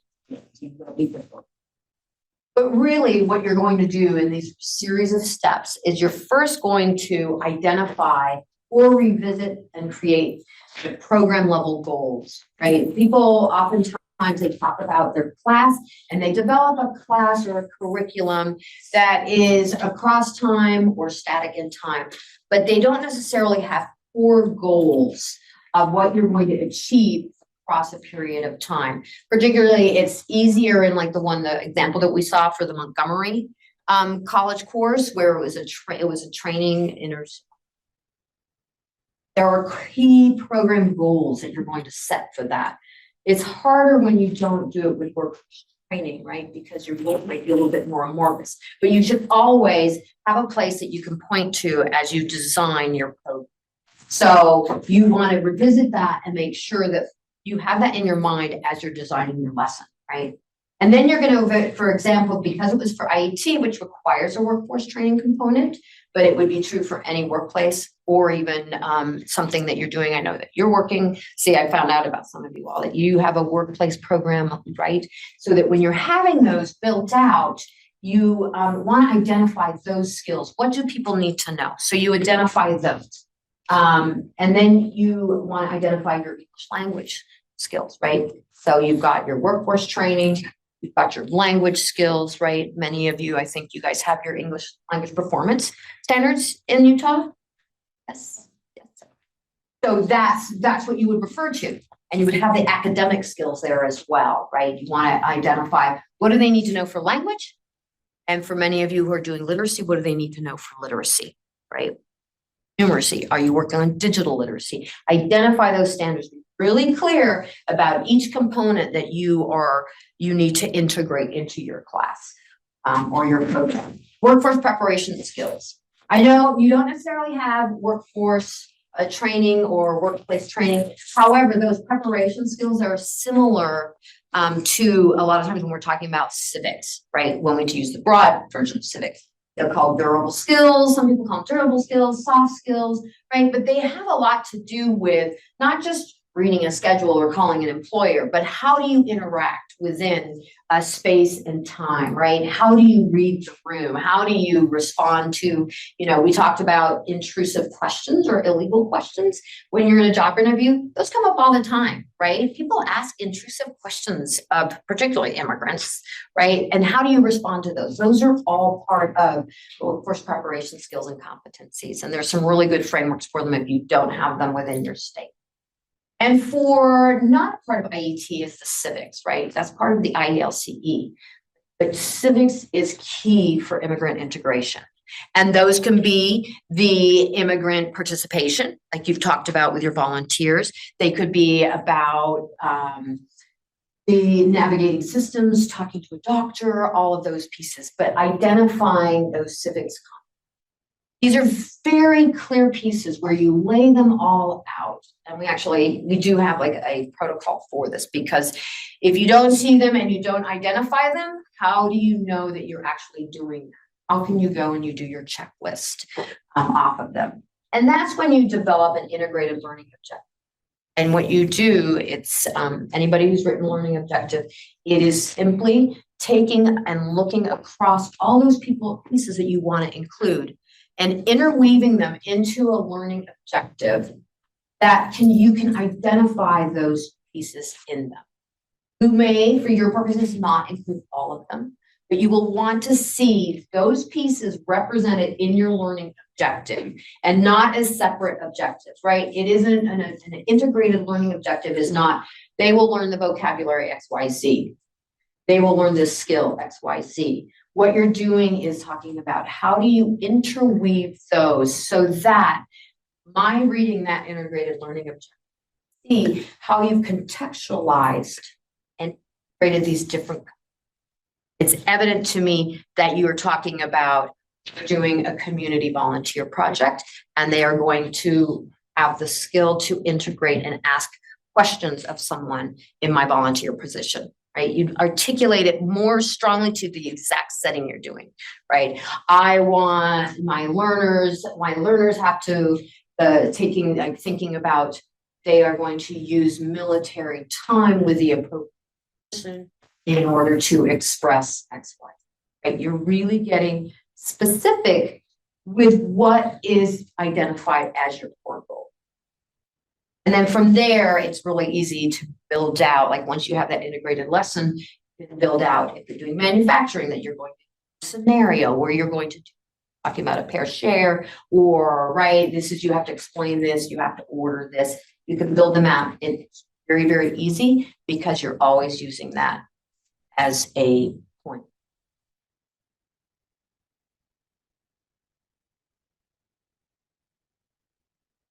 Fast. They're just basic steps. Questions? We've done training on developing integrated thought. And when we talk about them, people are like, do it. It's really, really hard. You're tasking too much. So, you know, after the first one, I was really concerned that this was just not tenable for people to do, even though the result is excellent. And so we did some field calls to people who'd been in the training, and they said, we didn't like you or the process very much to begin with. People say things, you gotta love doing research. Research people tell you all the horrible things. You're like, okay, it's fine, whatever. They said they didn't like you. Well, because I was, you know, yeah, they didn't like you either. I didn't tell her that. I just said they didn't trust us. They didn't like us because they were in the business, right? For him, like you. Thank you. But they said once they practiced it, and it became a practice, it became very fast. They weren't always digging through the standards to identify what they were doing, right? They weren't always having to think really hard about what it looked like. And then they said it was so easy and it was so relevant to making good lessons and to giving them the ability to really focus activities that melded up and supported achieving that. So, yes. Just to me, number 2 and number 4 are very similar. Maybe I just don't understand what the difference is between workforce training skills, work preparation. So thank you. That's a great question. This is defined in law for integrated education and training. Number 2 refers to actual training, like when you're talking, like if you're doing, or in the pharmaceutical, it's the actual job that you're doing. So whatever skills and competencies are identified with that. Are you training for phlebotomy? What are the skills that one needs to do in order to? Whereas the others are really those workforce preparation skills. Those are really about their resume building, their job interviews, they're calling your employer. So for any job, basically. Yes, for any job. They're much broader. And they can oftentimes, like, can you do, you know, they talk about metacognition, you respond to feedback. Those are all pieces of those workforce preparation skills. Their name changes, but soft skills is a good one to us. Yeah. Okay. I understand. Thanks. Yeah, you're welcome.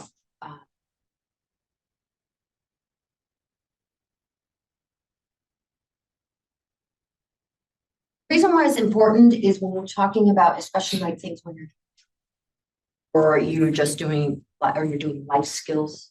So it's really easy to separate things out. Now we're going to do reading. We're going to read a passage. Now we're going to do conversation. Now we're going to learn the job. Now we're going to learn about a resume.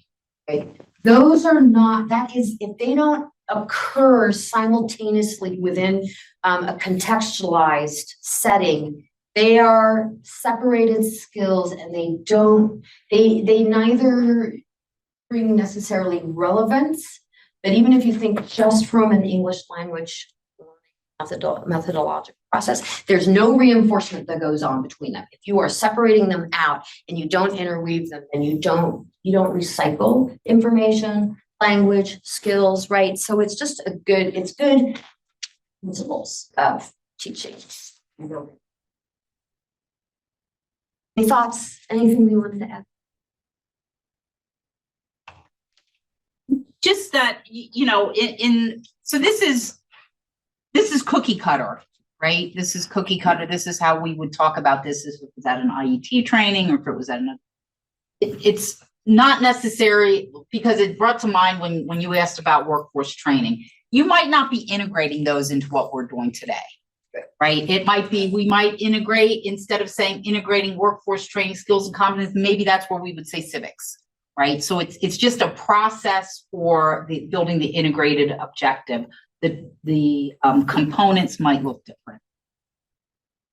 Yeah, it's really, you all know your context, right? You all know what your program goals are. And if you don't know what your program or your class goals are, then I would suggest that you set those, right? Your learner goals, your program goals. And then if you're doing training or if you're working with partners, then you would want to include those. But and then you create and choose what works and for that intention, right? Like Kaylin said, if you're not doing training, don't include a training goal, right? That really doesn't serve a purpose. But you should be choosing other things than just teaching language, right? It should be really motivated towards that program goal. Maybe it is community integration, or maybe it's systems navigation or health literacy, whatever it is, then you pull that and that would take the place of workforce training competencies. What are the skills and competencies that need to be taught? Right? And books will lay them out quite nicely, but books are not contextualized to your setting. They are not necessarily pulling on the realia that your students are going to go and see and have to navigate, right? Why do a, standardized school form and you can just as easily pull a school from your local district where that person's child is going to go to school. And there's not a problem with like pulling more than one of those, right? If your students or kids are in different districts, get the forms that relate to them. Yes, it's harder and more confusing to teach, but it's more confusing for your adult learner to have to go and try and navigate something that they aren't familiar with. So regardless of what those the skills and competencies are, align them with an integrated setting and teach them. That's really the purpose of doing this, of laying this out this way.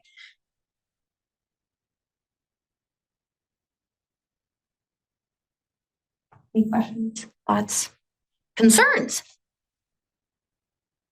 Yes. Just one little comment about pulling like different students, and you're saying that's more work. One thing that a really good friend of mine told me when I first started teaching English, and she started been teaching for a while, and she said, make your students do all the work.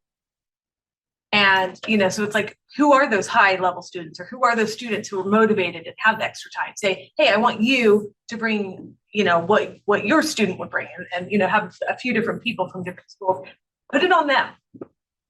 Yeah, they are adults, and if they are going to the school, then ask them. Be sure to prep them and teach them, maybe give them the skills, right? Like you were talking about, to navigate that space, right? Here's the language, but yes, absolutely. You don't need to go out and collect a document from all the different schools. That is part of the process, as long as you are scaffolding that instruction and preparing. Absolutely. Thank you. That's a great point. I would have students bring in flyers from the grocery stores that they would frequent. If you're working on numeracy and addition, right, that they would bring in those where they wanted to go. Again, it's that choice, it's context. Adult learners are autonomous, and we should both treat them as such, right? Okay, great point. Thank you. All right. So, in brief, An integrated learning objective should align with the ILCE activity or program goals outcomes for your program and goals. And they should describe what the learners must be able to do upon completion of a major instructional component. A lot of times we don't think about them in the minutia of at the end of each day or at the end of an hour. An integrated learning objective should cover a unit or a time based on however you're building your programs. They are not, they're going to learn this word. They are going to learn vocabulary that will be applied, X, Y, Z in doing an activity, right? And if you are already building your lesson plans, and some programs, generally, if they are Title II, they have to pull on your relevant standards. I honestly, I don't know how it works in Utah. I don't know what your obligation to the state is, but regardless, get some standards so that you know what you're building towards and you know what you're trying to achieve. The ELP standards, but there are also wonderful workforce preparation standards out there. I can't think of it off the top of my hand. They're in the employability skills framework. They have a really, really broad section. It's about being intentional about the work that you're doing, and being able to name it. I'm really big, obviously explicit, name, include. It's important that you can name it. Important that you can tell your adult learners what they're doing. So when you are, the way that you're going to think about this are the three elements of, you want to also think about the conditions which the learner will demonstrate competent. Like, how are they going to demonstrate it? They're going to do, are they going to perform an act, write something? Are they and what will they do in order to meet that criteria, and that criteria by which will be measured? It was very, what was it? We were doing this, and so we asked people to set the criteria by which it will be measured, and they were doing it for a customer service and cashier program, and they said, "Oh, we want them to be able to count change at 80%," and somebody else said, like, 80%? No, I want them to be able to count my change 100% of the time. Are you gonna say that the CNA only needs to read, blood levels at this level? So it's interesting. I hadn't really thought about it because I was thinking about it as a teacher, but then I wasn't thinking about it like an industry standard, right? The same thing, like if you're gonna, just think about what the measure is and the measure means. And, as a teacher, we hold them in certain ways, but there may be a different way to think about what standards you're using.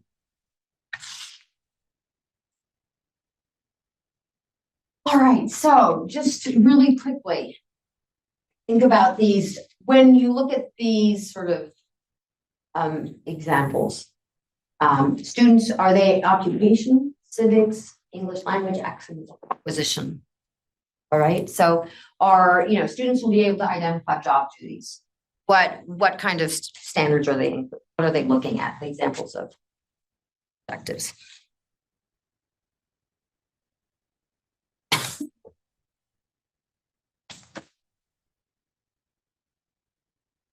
Occupational. Right, your job duties, they apply to an occupation, right? So it's an occupational objective. What about defining healthcare terms? Occupational. Occupational and language. Students will be able to form who, what, and where questions. ELA. Students will be able to scan documents for information. Occupational. Could be civics, right? We're always scanning documents. We have to fill out all these documents. We're looking for information. Right? Or language, right? So you begin to see how they can isolate, they can integrate.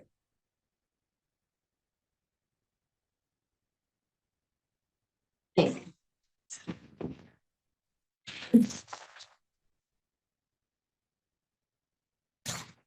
All right, so we're going to move into being able to, I just want to really quickly talk about the rubric that we developed, right? And we talked about those three criteria. And while these are set, for the single set of learning objectives, all of those, when you do an individual learning objective, they rise up and they become a set of objectives for your program. But what we want to look at is really what is strong. Here we talk about IET components, but are the components that you identified earlier, are they evident in your learning? You want to do civics and language? Can you see where civics and language are present? Right? Can you see where a training, language, and civics are present? If that was in your objective that you wrote, so you're evaluating your objective based on this. Are they integrated? Can you see a relationship between them? Or are they, I just need my help with my vocabulary? That would not necessarily be a relationship if it's health vocabulary, but it doesn't demonstrate any integration. Are there skills and knowledge? And then how are they demonstrating that? And then the criteria are clearly stated. 80% of 100%. And the other thing is it measurable, right? A lot of times we'll just say, the student will do this, but can we measure that, right? Can we measure if their pronunciation is have an actual measure to be able that means? In part, it's for our own knowledge, but it's also enabled to be able to provide feedback to adult learners, right? Is if the outcome isn't clearly measurable, how do they know what to perform at? Same thing that we like to know. We like to know how we're being measured. We know to know what our standard is. So do adult learners, different as learners than we are. So there are a myriad of reasons why people don't listen. So that an adult learner can read that. So now we're going to let you all gander at this, right? It's blah, blah, blah, blah, blah, until you have to practice it. So we would like you to turn to page.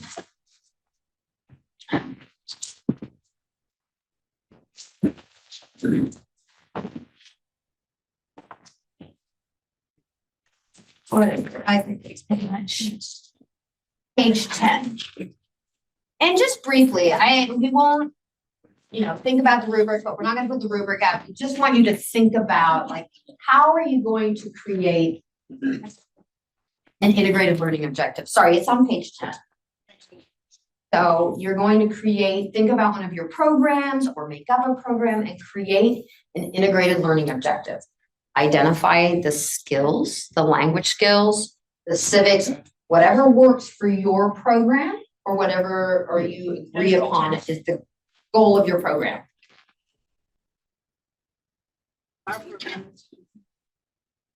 So maybe if you put the steps back up there, it might be it might be a little less challenging.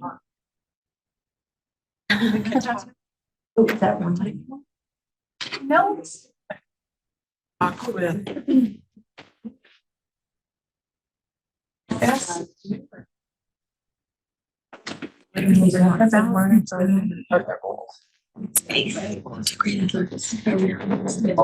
So if we could does anybody have an integrated learning objective that they would like to share?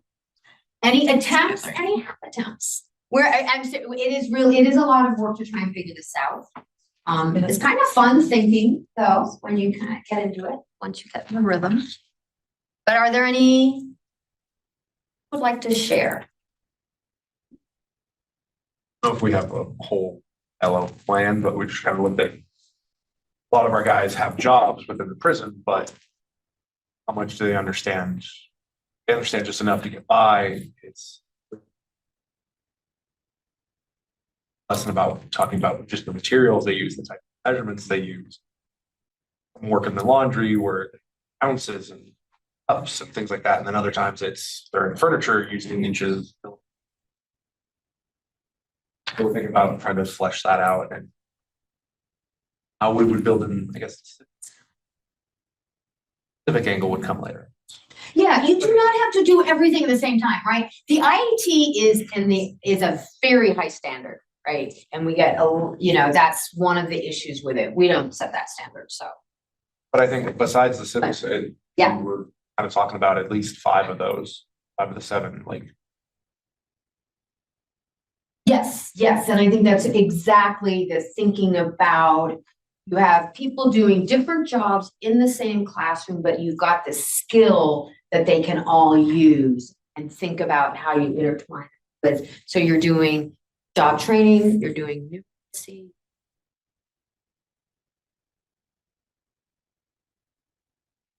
Yes, We thank don't normally think of civics like this, but I mean, all those measurements you mentioned are very American specific. So I think that is civics, you know.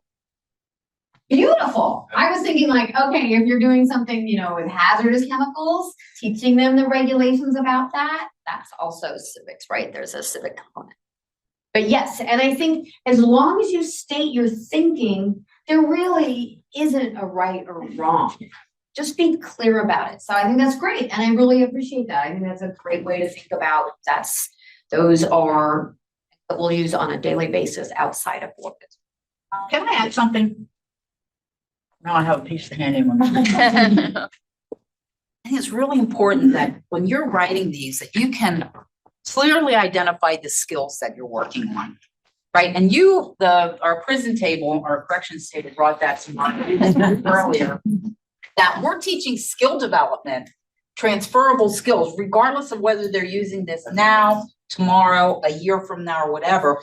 You have to be teaching the skills and not just that little piece of information that they need to know for the moment. So the skill development in here and identifying those skills and competencies in all of these levels is just so important that, you know, they'll be able to apply that for other situations.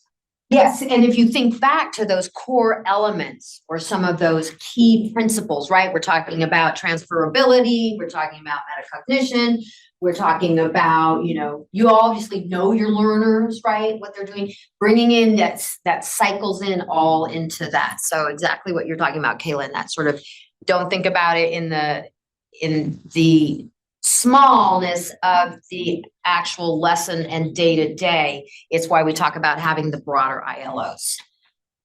Someone else want to offer up?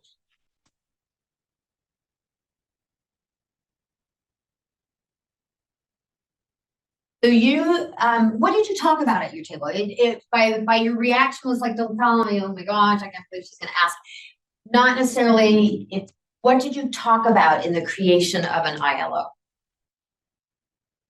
Not through our, we were doing like all the steps in the design, so we don't have an ILO, we only have all of the perfect, all the goals. We decided that the topic for the thing we were working on was filling out a form or an application specifically for a job. So that's a lot of vocabulary for my level, so mine is just applications, period. So we wrote all the things for like stuff 1 through 5. 1 through 5. Well, you have to have those in order to write the ILO. And seriously, I did not give you much time to think through it, nor did we identify the skills. You always had to come up with whatever is working for your, right? Did you all come up with anything?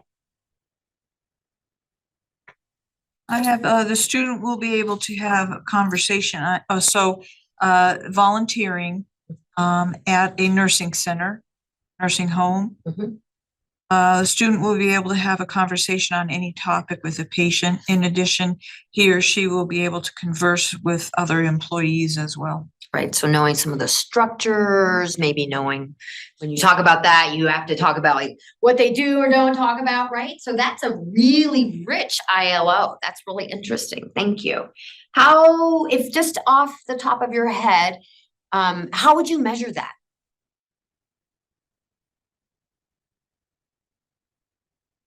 They could present it to the classroom. Presentation and their experiences in a verbal or.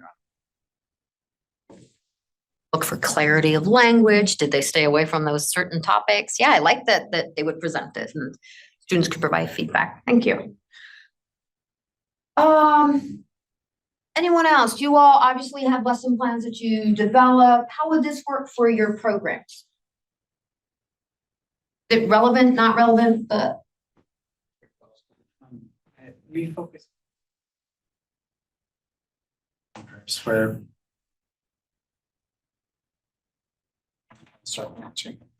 Would you engage any literacy skills in there? And those would be reading, would they be writing? Right. And visual literacy is, right? So you can also clarify that. When I asked about literacy, that was only kind of putting you all on the spot about whether I was just curious whether it was, what kind of literacy are you talking about? Because I wanted to make the point, you don't have to say they're going to read or they're going to write, right? A conversation is great if they're talking about language on having tried to teach applications at very low levels. That is incredibly difficult. So I'm impressed that you chose that. Very, very hard. I think Thank you. Thanks for sharing it, allowing me to hitting my point. I'm going to move on. Any other input, feedback? And we really are fine with that feedback, right? People do not have to say it's relevant, right? Because it helps us rethink what we're doing. The work that we do, we push out to the field all the time and ask for feedback. And we tend to use programs as exemplars as opposed to what we think, because, I'm no longer in the field teaching. So it makes a difference that from people are actually practicing. Yes. Something that I found really helpful in writing objectives is at some of the verb options. Like I'm sure everyone's familiar with taxonomy, but there are some verbs listed under each level that can kind of help you rethink how you're writing your objectives and spice them up a little bit, not just for show, but also just be considering what level am I at in. Absolutely. When we do like a longer presentation. So thank you. That's a really good point, because also using vocabulary is really intentional. So about what your expectations are. So thanks. I also apologize. We had a slide in there with with an example, speaking of for teaching. Not model what an ILO could look like. So we will probably send something out to Danielle so that we can put it on the Padlet so you can see. It will be for an IELCE, but just so that you can see that. So Kayla and I are talking. While we're doing this without any exemplars. So you did a brilliant job.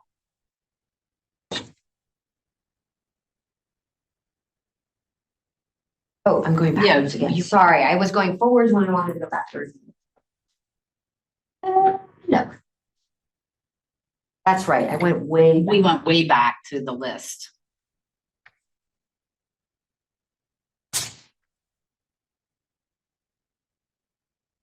It's intentional. All right, we've talked about these and I just want to review them. It's circling back to when we were talking earlier about strategies for developing contextualized instruction. They come very much off of those earlier elements and principles for teaching, and many of you have already talked about it, right? Being explicit with expectations, project-based strategies, we've already heard that mentioned. Problem-based strategies, thinking about it, like the whole grocery store, where do you find it? Give them a problem to solve. And then theme-based strategies, functional skill strategies. I think I've heard everyone talking about those. Meeting the needs of your adult English language learners as opposed to our expectations or a textbook's expectations. And the communicative language teaching. Everybody know? And then include instructional tasks and resources, kind of meaningful. Talk about all of this. Some bit in mind.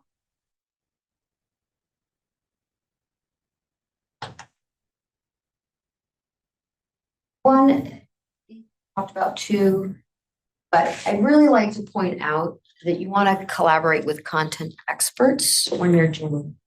And that can mean through training with training experts. But it's also exactly, we did do this model here, is where you work with one another to create these ILOs, right? As you think about them, it's much easier to be able to engage with people who will give you feedback.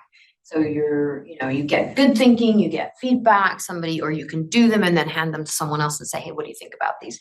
It's a much richer, more informed process. We haven't actually presented. And we're gonna move into, the ELA and curricula, or, when we're talking about customizing. Really hard to find good curricula you can use, so I can talk a little bit about how you identify and maybe make decisions about what you can do. Okay.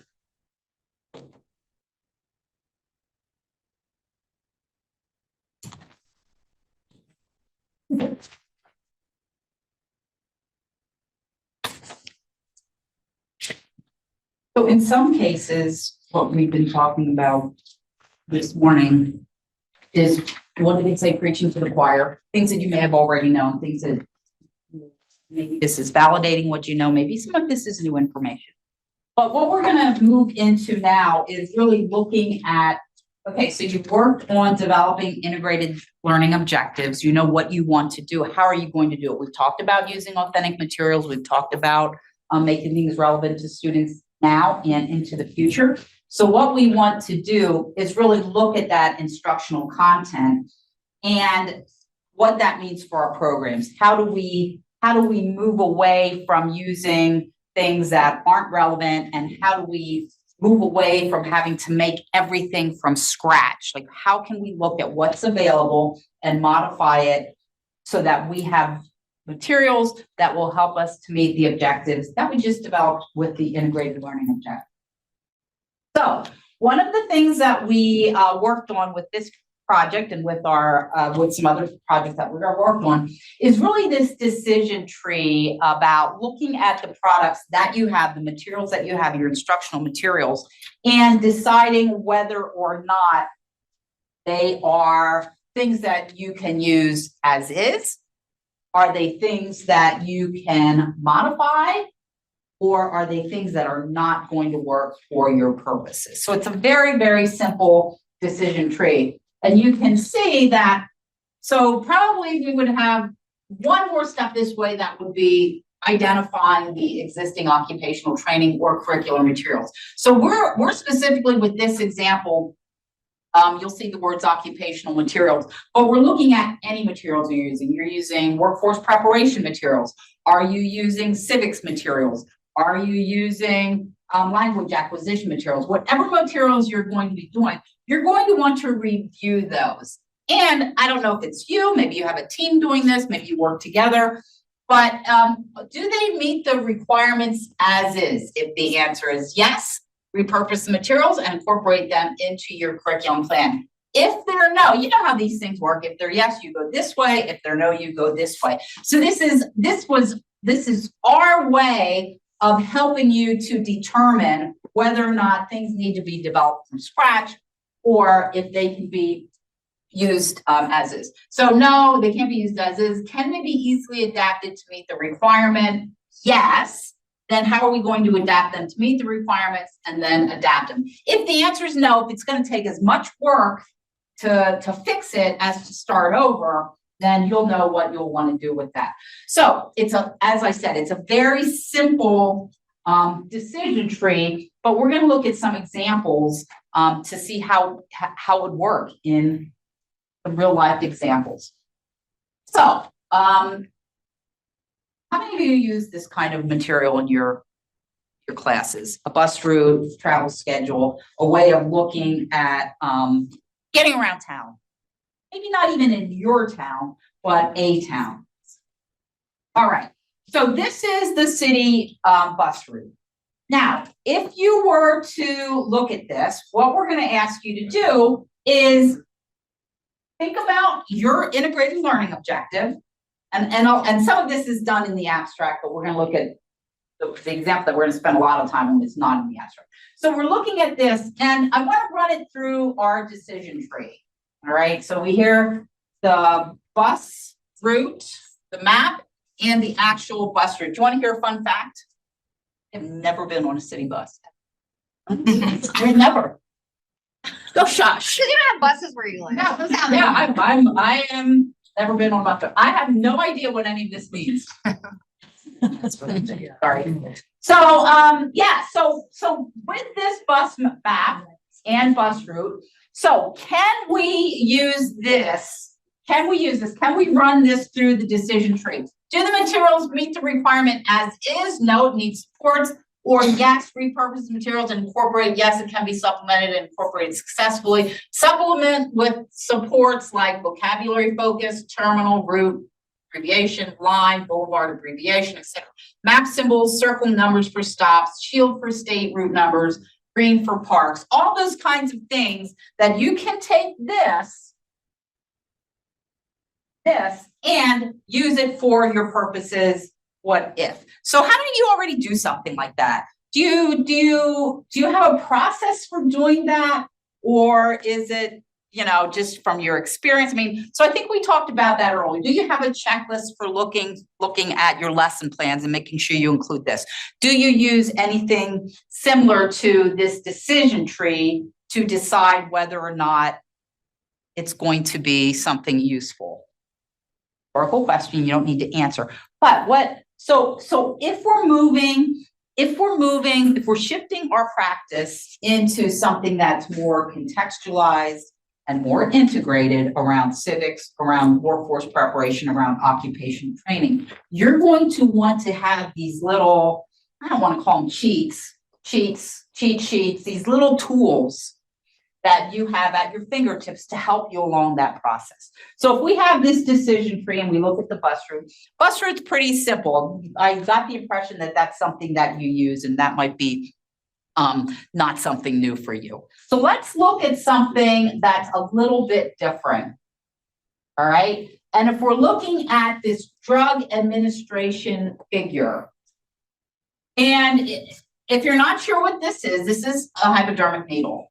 First time I looked at this, I wasn't really quite sure what all of this meant. It was kind of like that bus schedule to me. I just, whatever. But so if we're working in a class, and what might this be something that would be used? What kind of instruction would you be doing where you could potentially use Phlebotomy. Phlebotomy, okay. CNA, okay.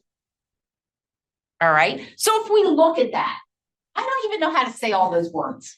But if I'm looking at this drug administration figure decision tree, so this is what we're looking at. This is what this is doing, is showing how we administer drugs. Subcutaneous, intramuscular, intravenous, transdermal, or implantation. If we look at that tool, see, even the monitor does. Yeah, even the IT thinks this is hard to figure out. So, do the materials meet the requirement as is? No, it needs supports. Yes, less supplement with supports like repurpose. So we're running this through our little decision tree, and we get to this part because this, in and of itself, I'm not really sure what that is telling us. Like, what is something we could do? I want to use this because it's a good way of illustrating these different ways to administer medicine, but as is it useful? I'm going to say no. So if I say no, then it needs supports. So with that particular illustration, what kinds of supports could you use to adapt that or to build onto it? So it's something that you don't have to draw that picture. You don't have to go out to Google and find all of those different ways to administer medication. What are some of the supports that you could supplement that resource with? Great. Great. Yes, definitions of what each of those mean, even though the illustration kind of tells you if this is the needle. I'm not really sure. Transdermal, I don't know if that's like one of those patches that you put on. Implantation. Red thing then. Yeah, I know what it is. Thanks, Blair. Thanks. I know what it is, but something is not coming to the top of my head that could be an example of that. So yeah, definitions, a sheet that has the definitions. Maybe then we could do a matching activity. There are ways to incorporate the definitions into the decision tree. What else?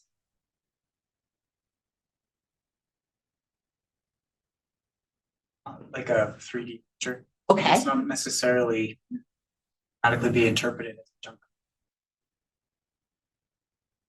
It's not something that somebody's also going to necessarily have.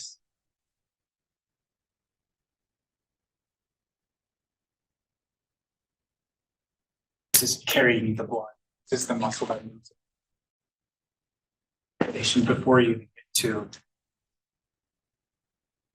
Thank you. Thank you. You have explained something that was hard for me to understand what this was. When I first looked at it, we first started looking at this end as an example. I wasn't quite sure what everything meant, so I like that answer. Thank you.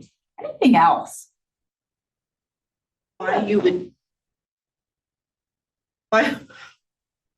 would you need to be poked like that? So anyway, I don't know.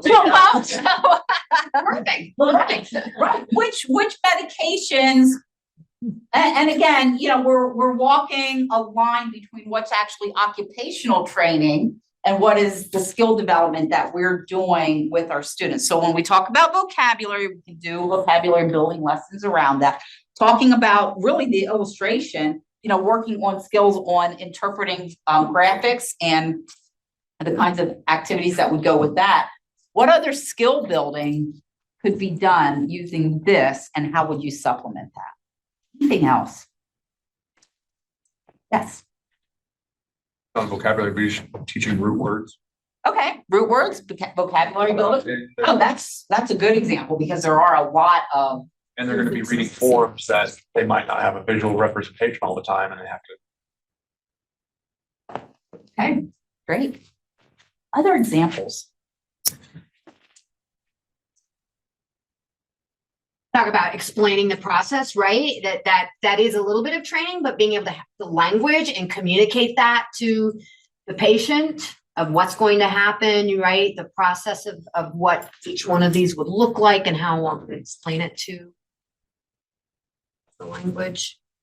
So you can see that this lends itself nicely to supplemental sources to make this something that you can use in your classroom. So now what we'd like you to do, and we, in the essence of time, we sprinted over some of these things and had discussions, large group rather than small group. But I would like you to look at page 12, excuse me, of your participant guide. And this is an example of a resource on page 12. So take a moment or two to look at that. And then think about using this as a decision tree. If this is your resources, if this is the next example, tell me, take some time and then come back and tell us, is this something you can adapt, or would it be easier just to start from scratch? For ESL learners, so it would be whatever class you're teaching. All right, so, you know, use this to the extent that you can for something authentic in your class. Let's do a level 4, right? They're high intermediate. They're not advanced. Oh my gosh, can't even think of that word. But they're high intermediate. So they have some skills. You're not teaching basic literacy. You're not teaching basic vocabulary, that they have some experience coming into this. Okay, disregard what I said. That would be too hard. Well, so looking at adapt or start from scratch, the handbook lesson on the practicum dress code. Is that something that you would have any purpose in your classroom? Did anyone say, no, this is something that we're just not even going to attempt to use? This is a great thing for them to hover over with a translation device and then move on to something.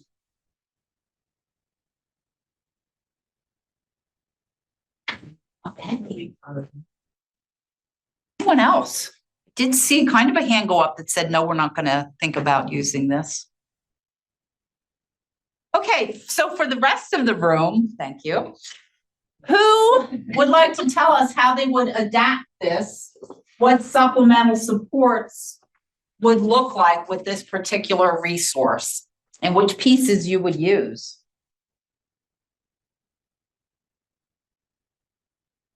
Yes. Pictures. Pictures, tell me more. The different bullet points kind of have a picture showing kind of the. Okay, so you would need to find pictures of denim. Someone dressed in denim. You would need to find pictures of someone dressed in a t-shirt. We also talked about, we could even have students, like maybe a partner, they each get assigned the bullet point. They have to really read and understand that bullet point and then come up with their own picture and then share it with. Okay, great, thank you. What else? Examples. One more example before Blair comes back one. Yes. Well, we did discuss that, as far as the civics part of this goes, that everywhere you go is going to have a dress code. So no shirts, no shoes, no service, that's a dress code. Schools have a dress code. So just the understanding that everywhere you go and any job that you get is going to require some specific adaptations in your dress is the civics. Of using that resource. Great, thank you. Okay. So you get the idea of just putting some thought into the resources, not having to develop anything on your own, but really then finding where we can get these kind of authentic materials and then how to use them. All right. Varsity team's coming. I'm just Oh yeah, no, I'm the team that stands between you and lunch, right? All right. So we've talked a little bit about this, and just so that the world is not perfect. We know that. We know that what we've talked about is pretty time intensive. There's a lot that needs to be engaged in this. So just quickly thinking about some of the potential challenges. And if you take a moment to read these and then choose none, lots that you would see that your program might have potential challenges in contextualizing, using authentic material.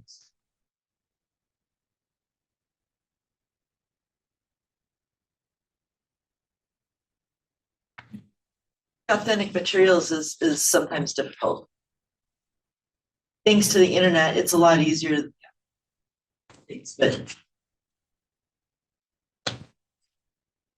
for me, having things that are authentic is very time.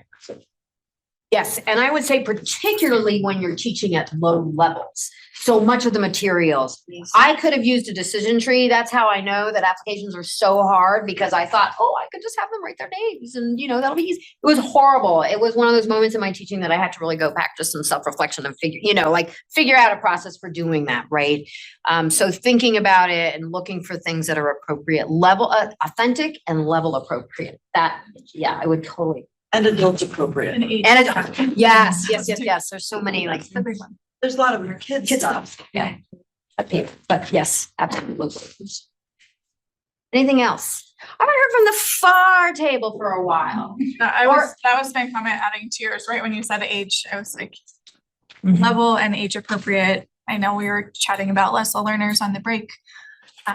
We have to make a lot of our own materials for that group because there's not a lot of level and age appropriate materials for true literacy learners. Yep.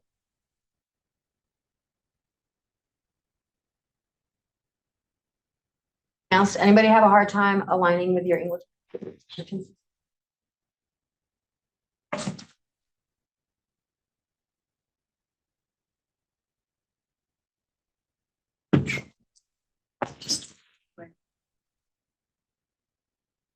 All right, I'm gonna move on.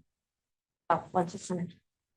Also, we as educators, like that example I just gave, we can lack things as well. And as Kaylin said, it feels very much like we are talking to people who are already well educated and know their field really well. But in cases, you can find people who, they don't know how to locate materials, right?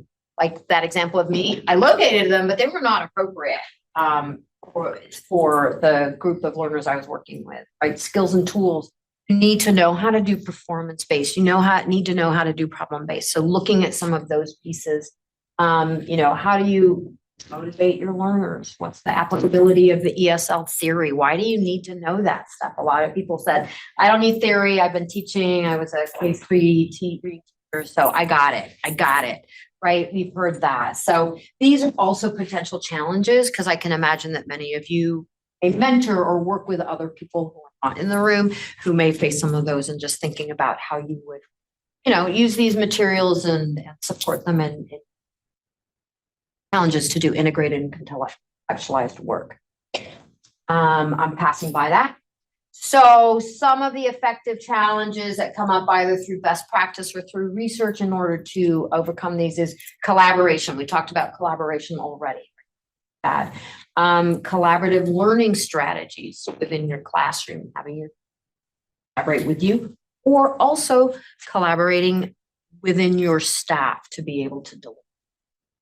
If you're doing workforce development or you want to know about some of those employability skills, what's really relevant, I've got this list of 29, 30. Which ones do I want to teach? Work with employers, or, I know that you're working with your community organizations for volunteering, right? So figure out what are the needs and how do you put it together. Scaffold learning, really, we were talking about that last piece of those needles, which was really funny when Kaylin said that neither of us chose that image.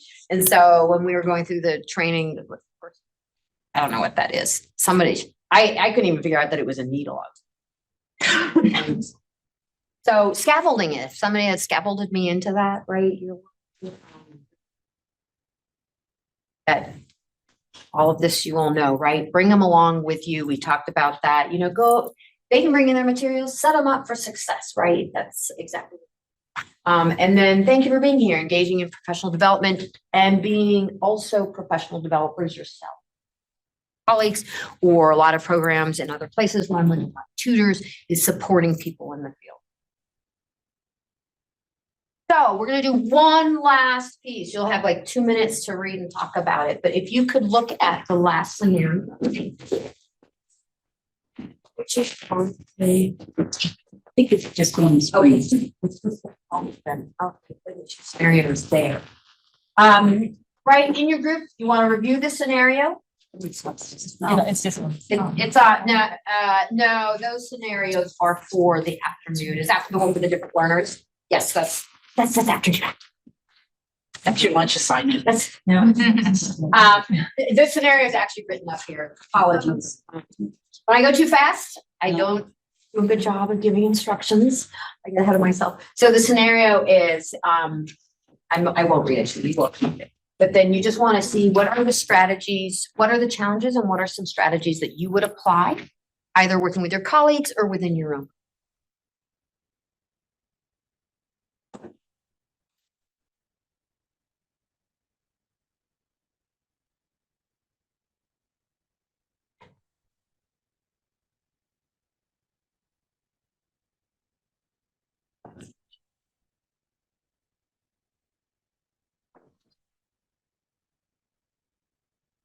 Are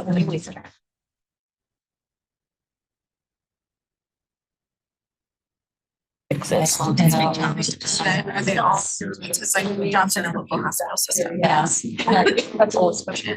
That recently has some jobs, maybe the most, they're just a lot of shoot on, and they're from one area, so I didn't go to the area of experiment. Yeah. A better chance around it. So there will be the ocean, right? Yeah. The areas of the hospital. That would sound scary. This is my right now. They've done all yeah. It's just getting more because they were yes. Yeah.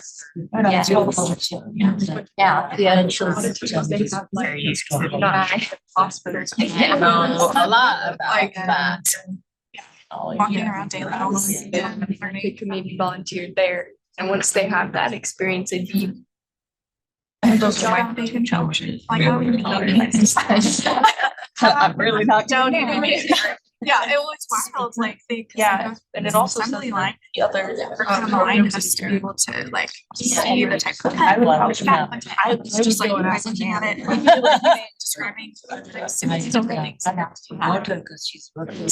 like things that don't even cross your mind. All right, 15 seconds. This group's done. They're like, we're ready. We're done. Yeah. All right, we're just gonna do a real quick popcorn activity. I'm gonna go from table to table, one person at each table. You're gonna identify a challenge and then the strategy. One challenge would be to have other programs collaborating with the hospital. And so you could find possibly another clinic or something in the area that could accept volunteers and have them start there, which would make them more like a job as a leader. Perfect, thank you. Challenge and a strategy. Yeah, a little lack of knowledge to go to. Educate yourself, right? Thank you. Challenge, strategy, different from the other two? I was say, educate yourself. If you don't have, like, come to a PD, go reach out to other folks. Hey, what do you do? Can you help me? Great. Does anybody else have a different challenge? Digital literacy. Right, a speaker from that. A mini boot camp. Right.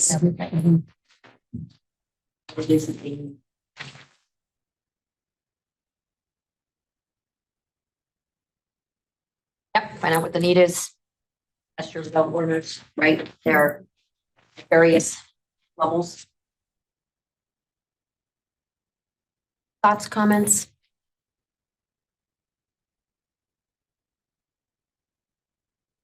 I think, do you all have any questions? Oh. I'm just gonna wrap up by saying that we'll be posting, I know. We did use a lot of references to build this, and then there are also some resources in here. Will be listed and posted to the website. And if you have questions about this, comments, feedback, please feel free to reach out to the Earn Project.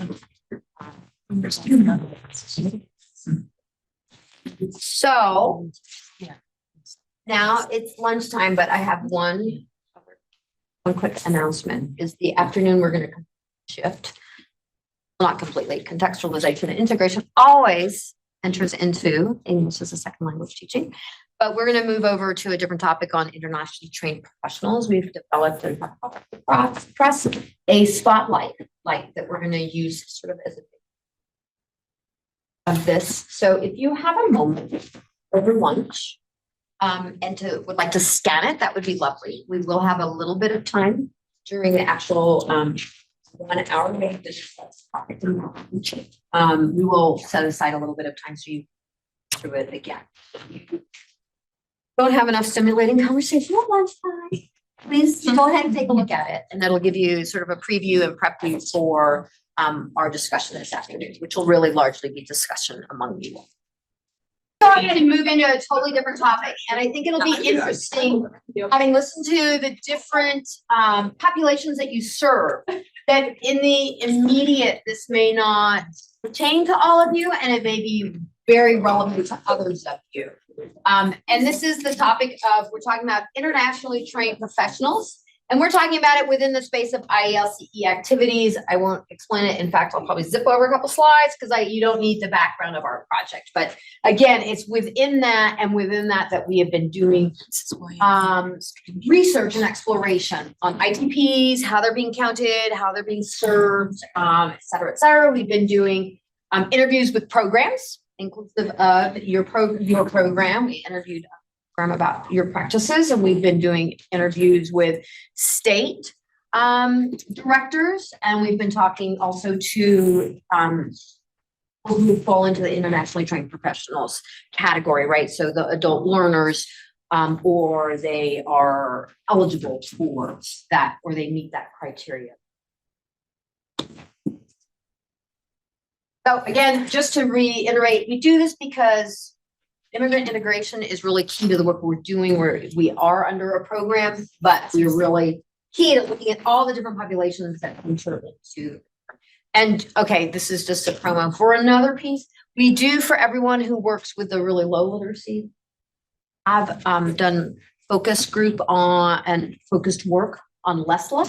So it isn't that we're just focusing on the high end. That's just what we're talking about today. We have resources that are coming out shortly on serving learners as well as using multilingual strategies.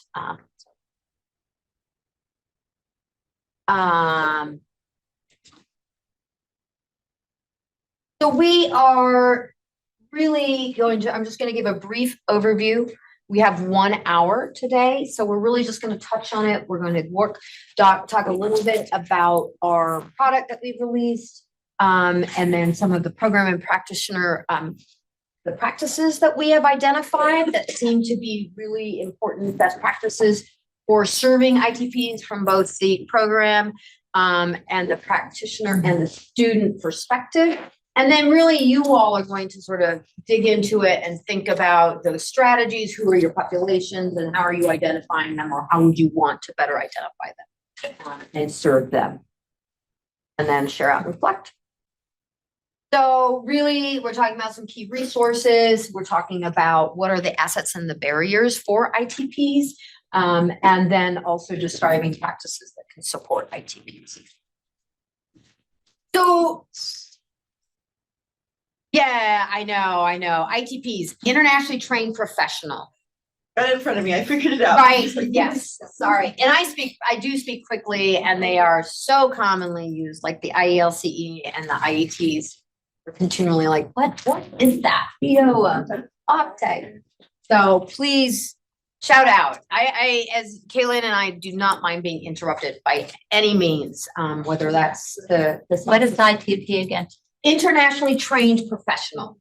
And I was just going to start. What we mean by that is someone who has come, is refugee, new American, maybe undocumented, right? Who turns up in the US. They have higher levels of education, higher than a high school, right? That could be a professional degree. It could be, an extra 2 years of accounting, or it could be medical doctors or professors. They are also people who have work experience. We've been talking to some of them. They in their home countries, they ran federal development programs at the country level, right? They have managed factories. They have very high levels of training and expertise. So we're talking about engineers, about lawyers, and they may or may not have strong language skills. So, but what they commonly have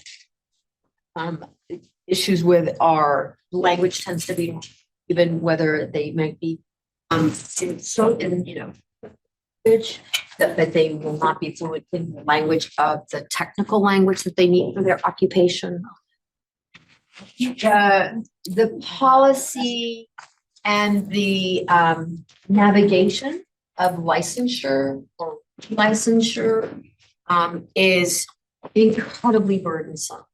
Starting with getting a certificate certified, translated, validated.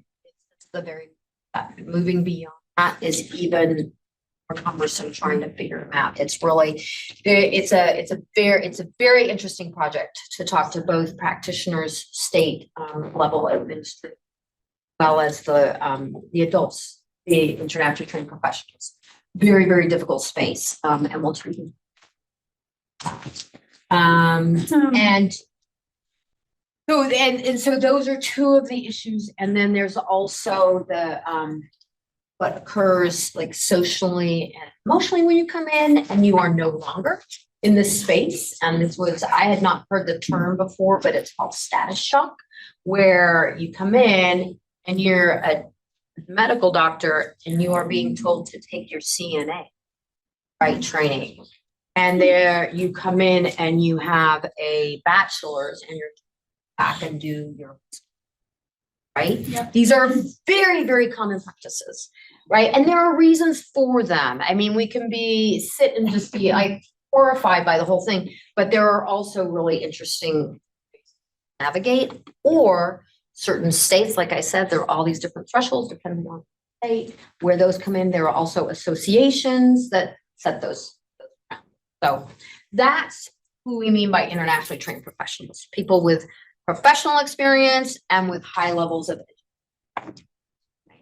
We'll also include in that category people who have had interrupted education. Law degree, and for whatever reason, your education is interrupted and you United States, we also consider them partly as part of this internationally trained. On the professional track, they have higher levels of education. They are studying for a purpose, and they have more than a high school degree.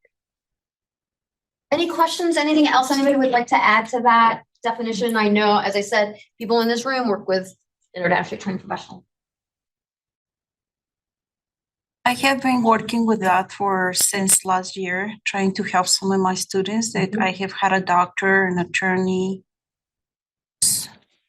And so the state of Utah had a new law since last year, at the end of this year. But it seems to me, and actually that's the reason why I came to this class, because I thought that maybe you have said that it's very difficult. And my question is, do you think it's gonna be better in the near future? There is gonna be more established, there's gonna be more, they're having a hard time having their license evaluated. Yes, I think so. It's a yes and. Yes, there are policy changes. Some states are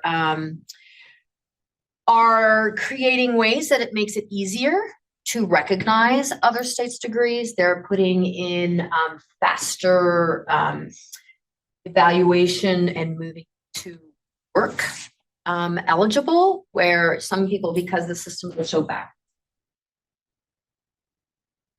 But credential evaluation, a lot of it depends on where you're from and where you're, and how industry organizations recognize them and how they allow them to be recognized. So there's a lot of advocacy work that needs to be done.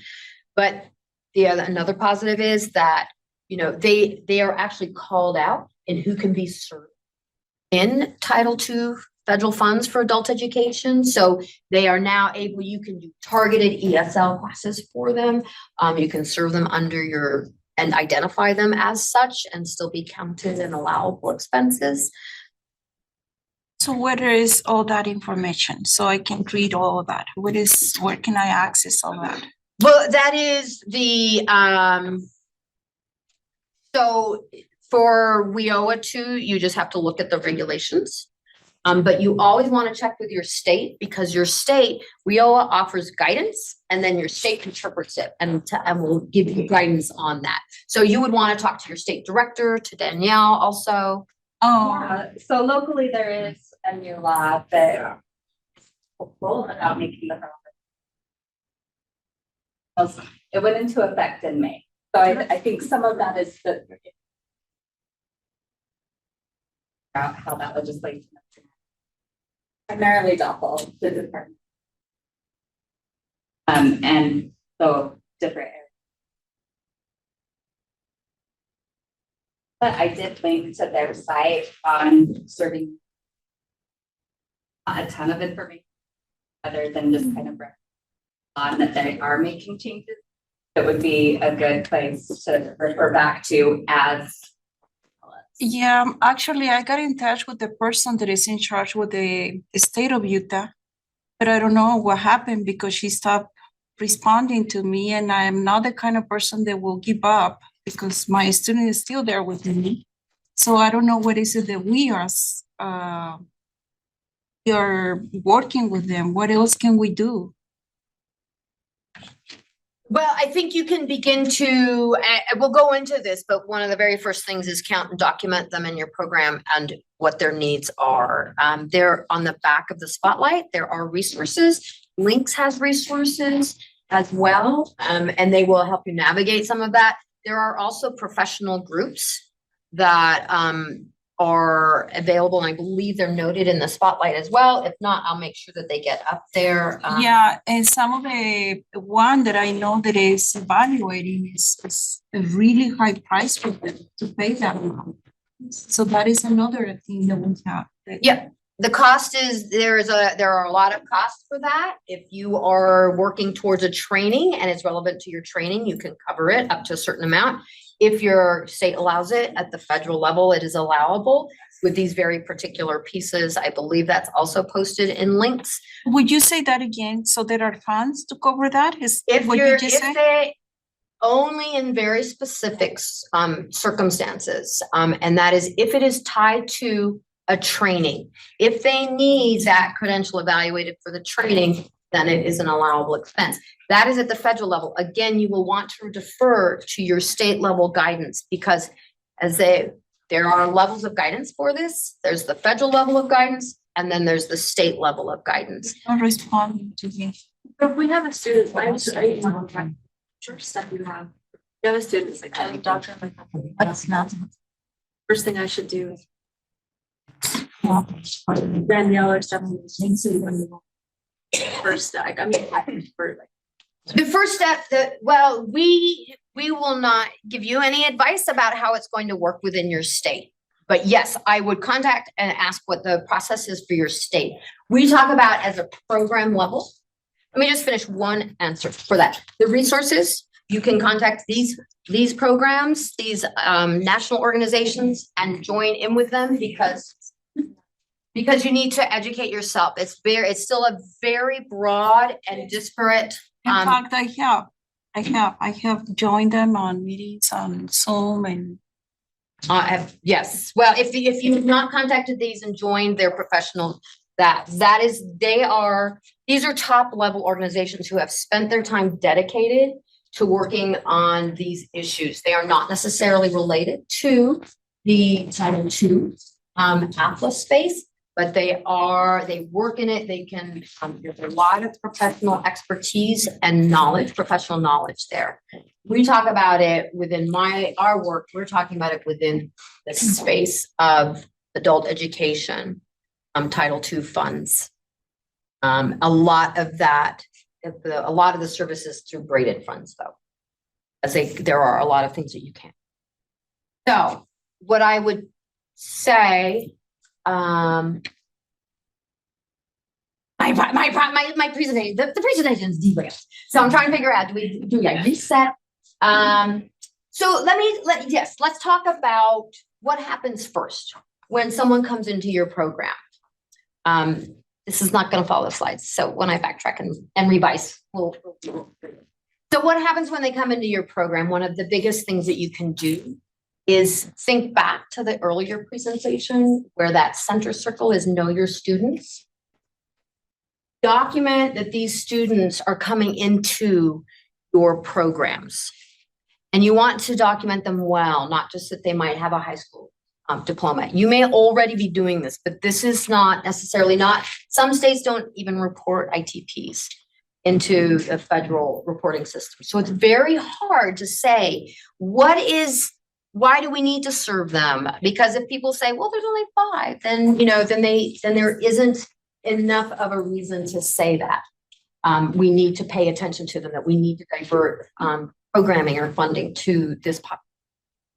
So what you want to do is get to know them. You want to carefully document their level of education, their level of experience, their previous. Want to find out, do they have credentials? The first step is, can they even access their credentials? Some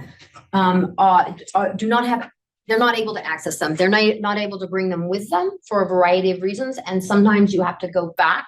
Some credentialing companies require you to go back to the institution that provided those. And that can take a very long time if the country does not have a strong.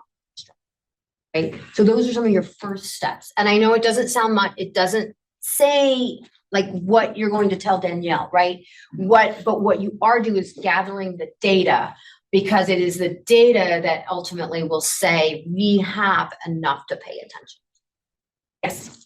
I just wanted to add in there too, we see this often, internationally trained professionals come in and we recognize that they have a degree, but we never actually ask people, like, do you want to do this in the United States? And I think giving people that agency to determine if that is their career path that they still want to stick to is a very important part of this puzzle that I don't hear talked about often. So I just wanted to throw that out there. Like we see this sometimes the profession that they were in their country is circumstances that they had to leave their country and they don't want anything to do with that anymore.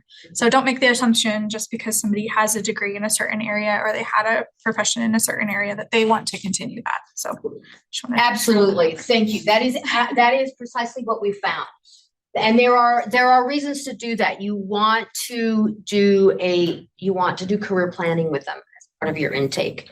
One of the things that is really successful, again, this is a sweet point, but I'm bringing it up here because it really fits in there and it should occur as soon as they enter your program, is begin with career pathway planning, setting goals, helping them understand the system that they will need to go through, because it isn't just that maybe they don't want to have anything to do with it.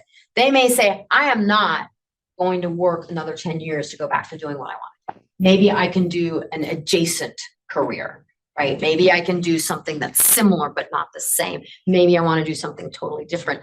Or maybe there's a pathway that's being offered at your program. And they're like, all right, fine. That's not what I want to do, but I'm going to take it because I can see the clear end, right? I know where I'm going and it's short. Yeah. Just want to highlight too, I did action on the information laws that were passed. Licensure requirements. Contextualizing, tie into this morning, right? Contextualizing your instruction to that pathway is going to be key to pass whatever kind of exam or licensure requirement. Yes, absolutely. That's another one of those discrete points that we have identified that really supports an internationally trained professional to move on the pathway. So thank you. Thanks for the tie-in too, because it's absolutely what we have found and what best practices and when you're talking to the professional organizations. Yes. Yeah, I think that's really true what you say. And so many of our students, it's like step one is learn English. And then it's like they'll get to those other parts later on. I guess I wonder, like how much, like to me, I guess it doesn't feel particularly appropriate in my classroom to really dive into those individual professions because they're all so different. It's like, okay, so now we have like a nursing day and now we have an engineering day and now we have a pharmacology day. Like it just doesn't seem relevant enough for the whole class. It seems like there's enough that we can all learn that gets everyone proficient enough to then be able to pursue them. So yes, it is a complicating factor, right? There are some programs that can do more specialized work, right? That's the beauty of an IET. That's why if you have, a group of people who are interested in a particular pathway, creating IET, because, right, that works. What programs do is they identify generalized language that they can leverage. They do generalized work on what is an interview? How do you conduct an interview? How do you look for a job? How do you prepare for a job? So it's generalized workplace culture.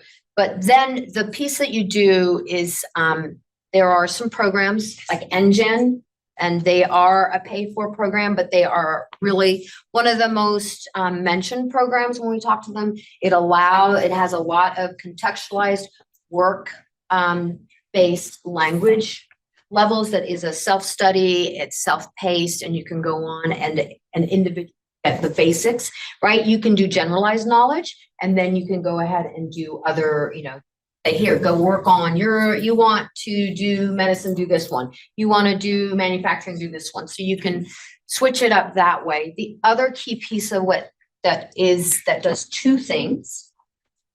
Is providing them mentoring, getting them, it's sort of like in this thing of mentoring, of getting them a work opportunity, or getting them in and exploring companies that they want to work with.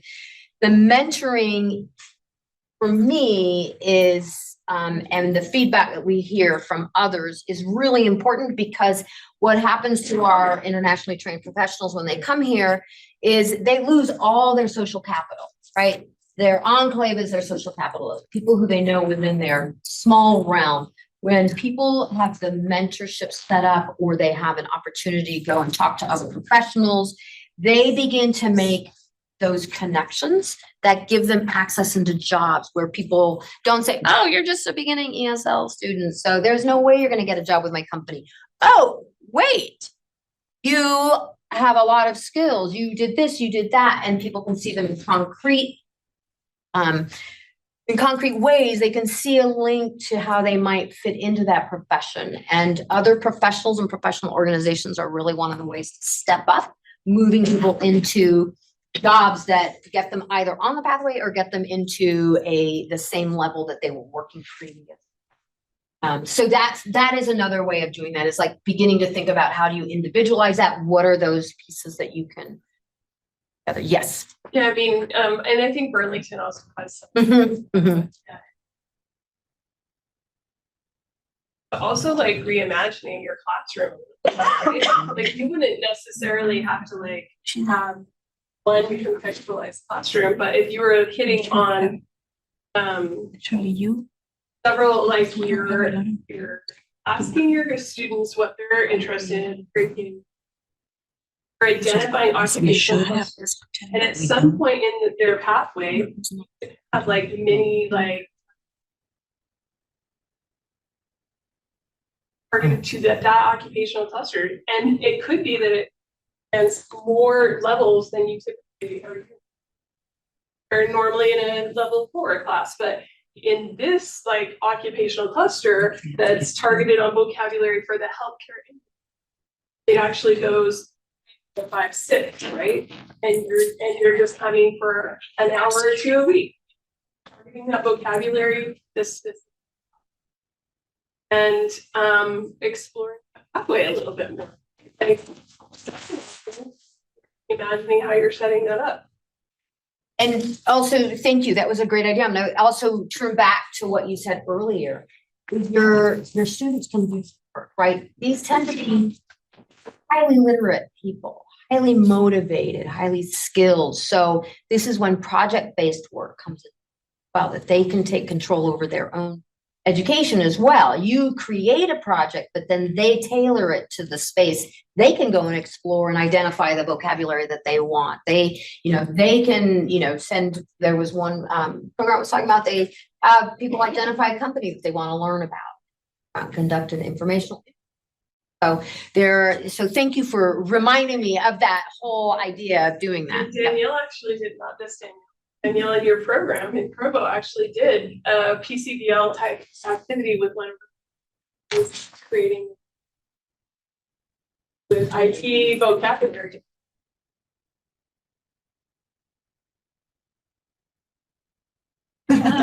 Okay. Yeah. As like it took me.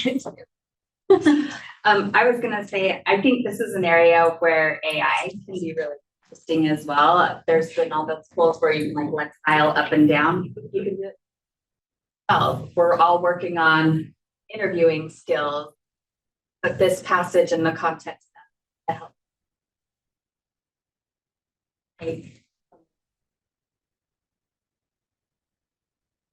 And suggest a project that would be relevant on the same overall thing. Thank you. Yeah, there are different ways. You do have to be creative, and it does take a lot of work even beyond. See, I'm gonna swing back. Can you remind me of your name? Yes, Amber. To Amber's question, because there are like these key things that you want to put into place, right? As people come in, and that so you start that exploring the career pathway. What are your interests? What do you want to do? And help them plot it out. It's very important, we find, with all adult language learners, but ITPs really benefit from intensive, ongoing career navigation services, and preferably somebody who knows how to do that and can get hooked up with the organization or with a company that is willing to take that time, because that's another thing, is then creating those relationships and collaborations. We continue to talk about that. We talked about this morning, but those collaborations with relevant organizations who can support you, who can make those connections, which is where you begin to talk about the assets, right? You have to oftentimes sell the internationally trained professional to people who are not familiar with them. Once you get someone in your camp, they tend to be dedicated, and so that's where I would say it starts. Collecting that data, getting to know who they are, doing the career ways, and providing intensive services. Most really successful programs offer services beyond when the adult learner leaves their program in order to make sure that they are either accessing workforce Title I services, job placement services, or if they've already transitioned to a job, that they're being successful, that they don't. So, it's a high touch, right? Other piece I just want to go back to, for example, in Texas formed their own group of professionals dedicated to this topic. They gather together, they create resources. Wanted to be able to provide better resources. It also diminishes the work on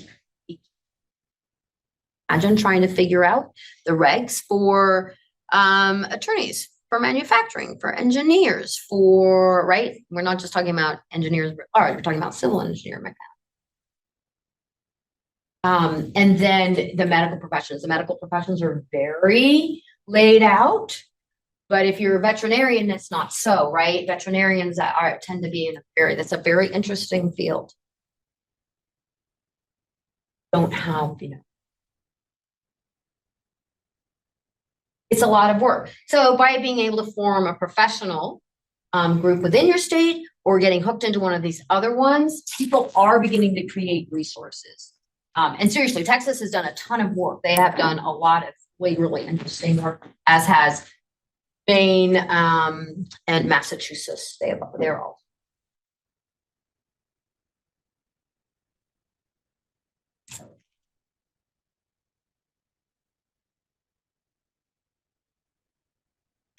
Did anybody take a glance at this? No. Oh, I should have gotten more chocolate bars, right? We could have given that price. Sorry, I should have been on the ball on that. Okay, so we do want to get you out of here on time, but if you want to why don't you just take 5 minutes to whet your appetite and glance through it, mainly because I know it's hard to read what's in this space. All right, so just curious, like, was there anything, I know we sort of covered a lot already of what was in there. It's great scaffolding, introductory, building background knowledge, right? Was there anything there that was surprising, that was new, something you have to add to?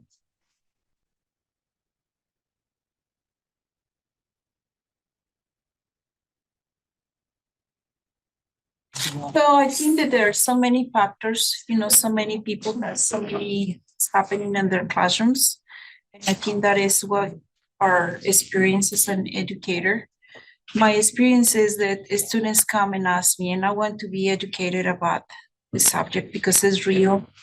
All these people are coming in to offer, and they want to. Yep. So.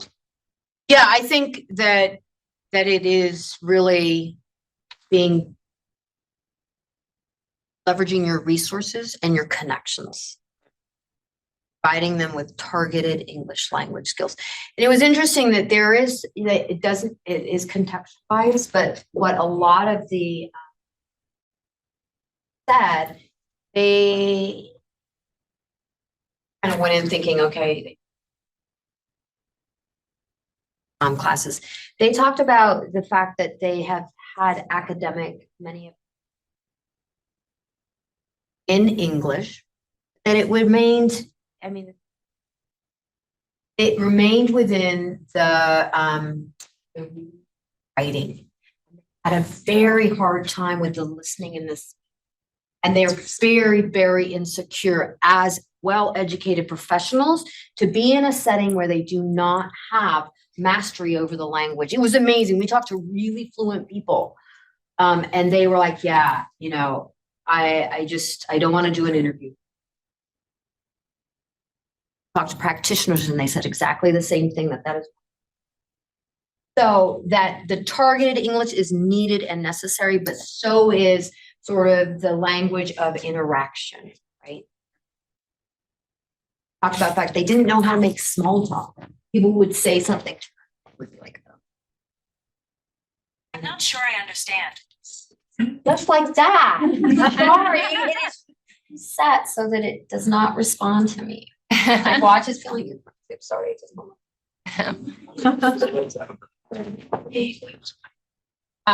So did anybody else not understand? I can't make it with Siri. Who am I gonna make it with? So yeah, so there is that balance that people really do, you know, we kind of talk about it in this and in that, but there is a melding of that because of those. How many social interactions you have on the job. Oh, how's that? I don't know. So anyway, I can't ever think of my manufacturing words, but right, that people's lives don't exist within that as well. Hello. Oh, yes, but it's really hard to serve them all by yourself, which is why you need to pull on your professional and your partners and then some connections with people, right? They need to expand their social networks. You probably need to expand your social networks. So what else? What else stood out to you? And yes. So under the advising piece, there's a note that most ICPs don't. But I think we have a lot of that because nobody recognizes the credential that they're getting. Do you have any advice on helping us as high school credentials and I would not be the best person to talk to about that. I would say you would want to contact someone like Wes, or the National Association of Credential Evaluation Services and get their input on it. I can talk to you about how you might want to address that, but it is very much, we talk about social capital, there's also educational capital dependent on where you are from, right? So there are some degrees that are more readily accepted or evaluated with less scrutiny than from other countries. It built into our immigration. There is that. There are instances when it is useful to get a high school equivalency or a GED, but honestly, if they are not going to be able to do that in quick order, it is a waste of their time. They need support in other areas on it, or like in some states, there is, you know, there are places where they won't serve you if you don't have a high school degree from the US, which is well, I have a commentary on that. But in those cases, there really isn't a way around it, right? But I think it really, I think you're talking to people who have the capacity to do that, to not need it, and to really get through there. Spanish speakers. Yeah. No. I mean, whatever works, whatever is fast. But I also think that it's a balance of what is useful for them, what is an expense for them, and what's a cost, right? And I'm talking about financial cost, but also time cost. Yes, if they can do it in short order and it serves a purpose, yeah. Yeah, but I think the guidance is in English. Oh, the guide is, so the study guide, Oh, guide, they are in Spanish. they're in Spanish too? Yeah, the The booklets are in Spanish. yeah, the GED is very bilingual, for Spanish, that is the way we talk about high school equivalency. And we have not found a firm rule about how that applies because sometimes it's context, or a lot of times it's context. But I do have a question. When we do the form, this part that and that into this bachelor's degree, then does it let us do GED? I already put that they have it. That doesn't actually. It doesn't matter.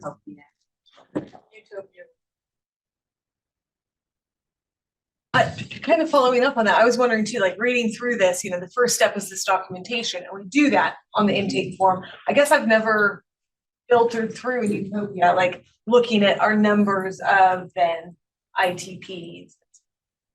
Yeah, like ITP is kind of a new terminology for deal with students who are professionally trained. But I don't know really how we analyze that, like. I don't think there's a report that would. Adam could get it.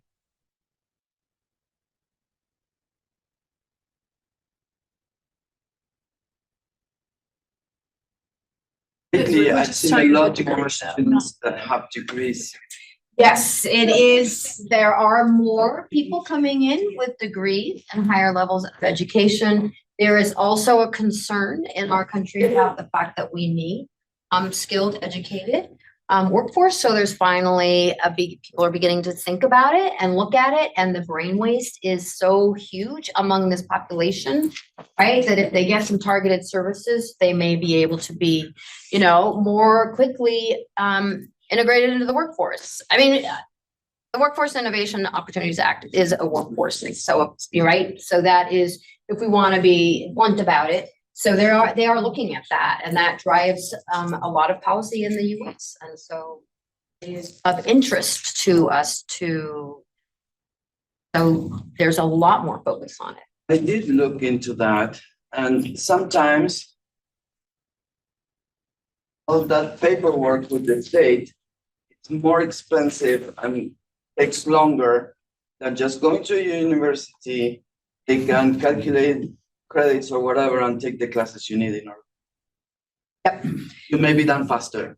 You can, those are all those things that you want to explore. And that's why it's so cumbersome, is because there are pieces that work to that and pieces that don't. It depends on whether the university recognizes those credentials, whether they will allow experience. It's very complicated, which is why it's so helpful if you can have a professional group that builds a body of knowledge. So it's not always you figuring it out, and then you happen to be in a workshop with her, and now you're like, hey, this might be a faster route. But I got in touch with Salt Lake Community College, and they tell me they don't do that.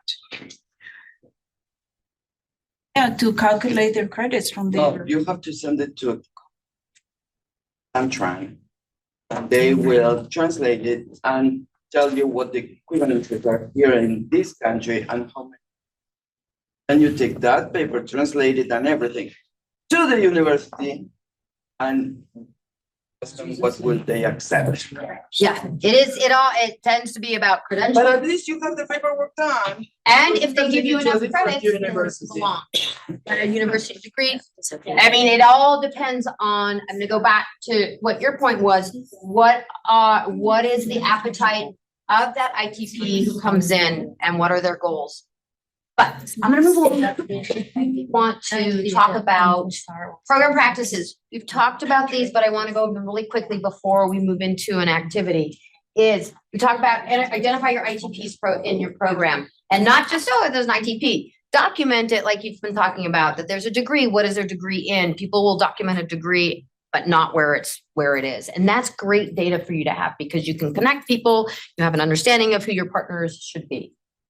Canada partnerships to support ITPs. I touched on that. You want your partners, right? You've got, does Utah have an Office of New Americans? Contacting them, working with your state is a great resource, working with each other, right? You just had this exchange of information. You could really help, support how to navigate that system as opposed to just doing it on your own.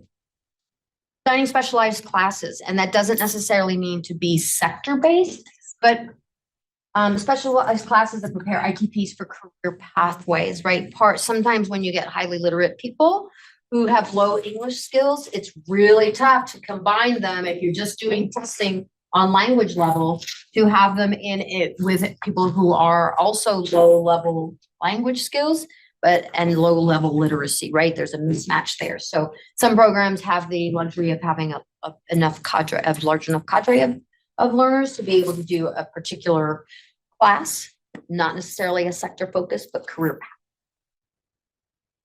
Project-based activities. I said it, I'm gonna say it again, provide robust navigation advising services. We are finding that career navigators are more important than, no, this is not the right group to say that to. What? I know. But it's because you work together and they just really need those services. In a lot of smaller programs, those people are one and the same. It's just to say they really need services beyond English. Imagine when I'm saying, oh, and then you need to make actions, you need to do that. If you have someone else to do that, right, whose job is not, they can concentrate on that. Start planning your class. That my script that I wrote. And then back to your contextualized English language acquisition instruction, right? So there is that piece as well. You are supporting them in either individualized, group, self-study. When I say that robust navigation and career support services are more important, it's because you have the one-on-one for that. I'm not saying that you need to be saying that you have, as a language teacher, you have more with a group of students, whereas the one-on-one navigation is really that you're talking about. Right. Thoughts? Pushback? Things I haven't thought about? Yes.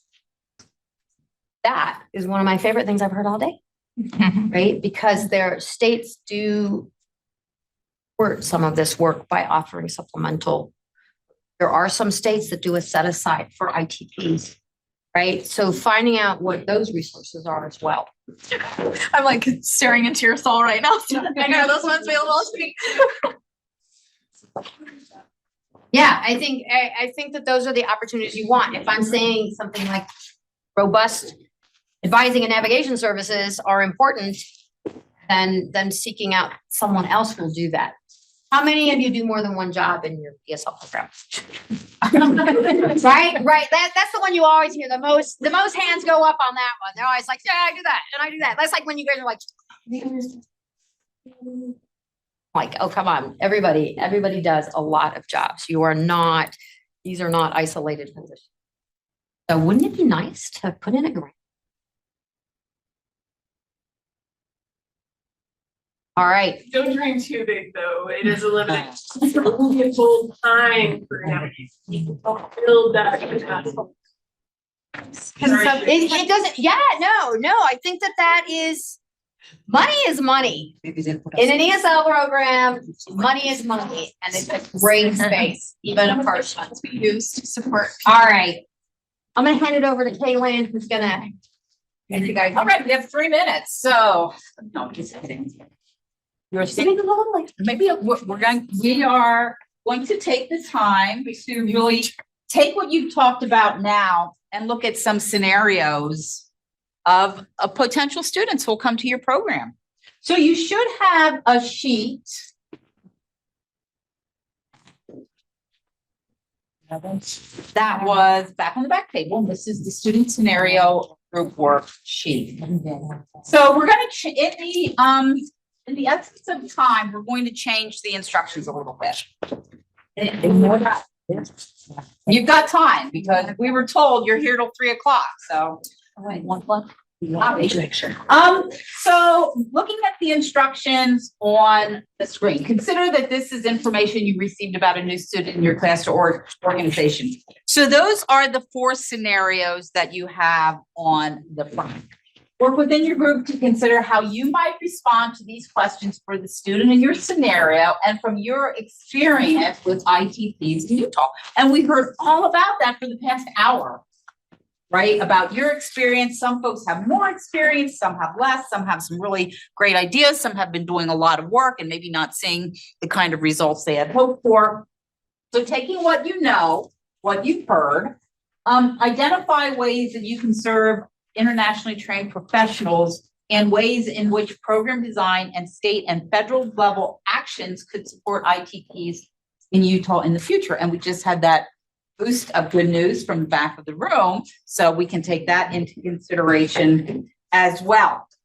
So on the flip side of your scenarios are the discussion questions. And there are 5 different questions for you to consider about the scenarios. So what we're going to do is assign 2 scenarios to each table. And that way you'll spend some time and you won't need to look at all of them. So you should have more focused discussion. So this table will do 1 and 2. This table will do 1 and 2.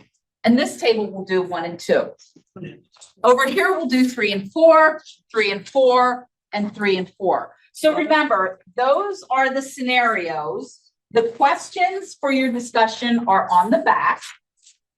And then the directions say assign 1 person to report out on the highlights of your discussions. So that might be the first thing that you decide to do is going to speak for your group. And we're going to give you about 10 minutes, 5 minutes for each one of the scenarios. Some you're going to get more information. Maybe some things you can assume. And when you report out, you might want to tell us that you're assuming those things. So, if there are no questions, you can start and we'll call you back in a few minutes. Scenario number 1. That had scenario number 1. A student from the Republic of Congo. Okay, what can you enlighten us about scenario number 1? And I want to grab my question. Well, for the first question, would help you identify this person. Yes. And simple questions like how long he has left. Would he sign a release form for his transcripts? Okay. What other questions do you ask for the student? And what are his plans for the future? What is he trying to accomplish? And does he have transportation? Okay. Why is the transportation so important? Job and for classes. Okay, it would be just a general, that's something that would be helpful to know about all your students. Okay. What else? Which program practicing instruction, that sort of thing. Or what kind of, could he go to SLIC, Horizonte, something that is that gives him the schooling that he needs to finish his degree. Okay, and what about number 3? How could you change your instruction? How could you tailor your instruction to support the student? Well, we'd give him the science tech, the station that he needs, the technical support that he needs, figure out where he wants to go. Make sure the program tech related. And in light of our discussion in the first piece of this afternoon, are there any additional ways to support this student that we talked about specific to your state? And it's okay if there's making sure that we can cross-reference, what the training he's had, get him the vocabulary that he needs to kind of transition back and forth with what he's already learned, how it transitions with his skills and what works for him back and forth with what he's already done.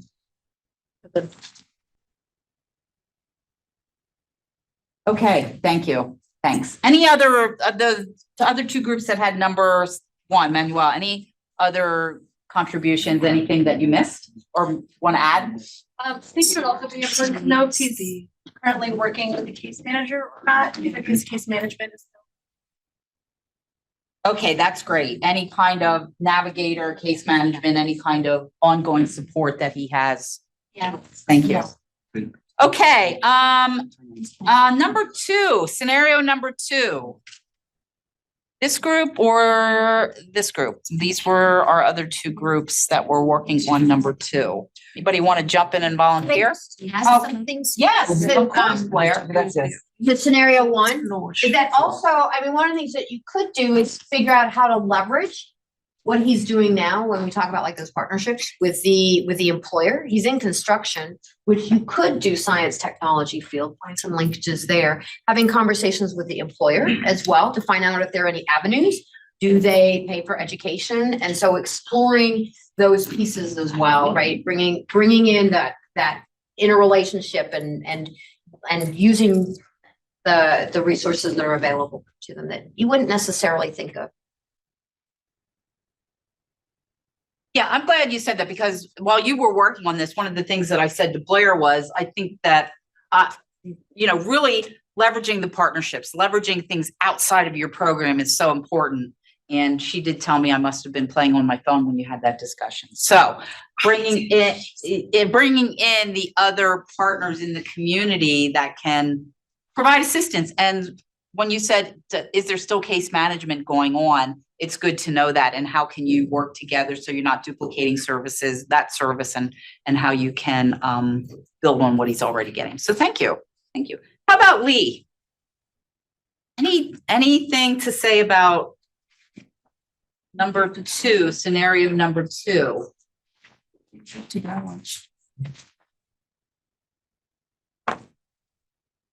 How about our group from corrections? I know you were also looking at Lee. Our other two groups are.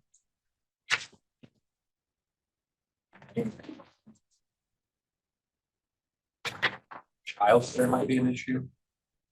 Childcare might be an issue. Transportation living outside the city business.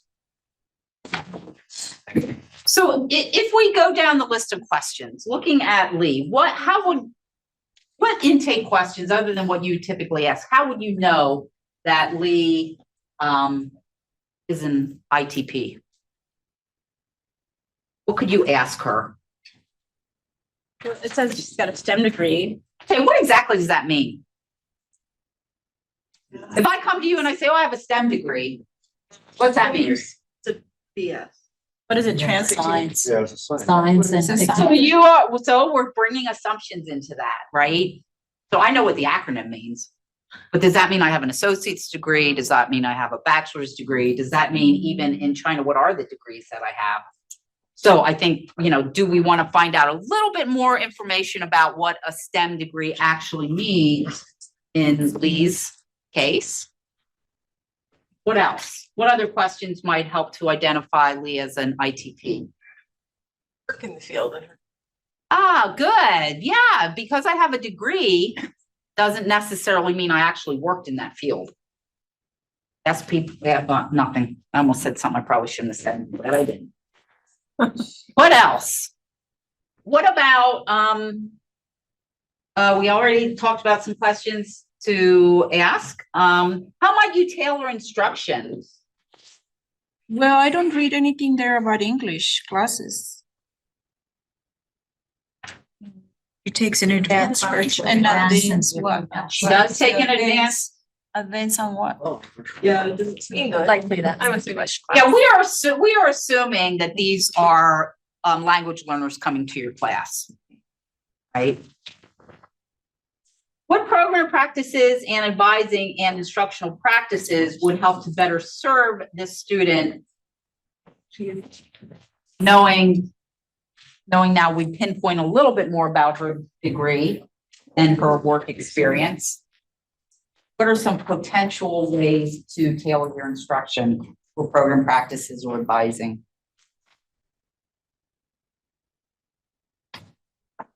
Anything? You have a comment? Answers. What's your answer?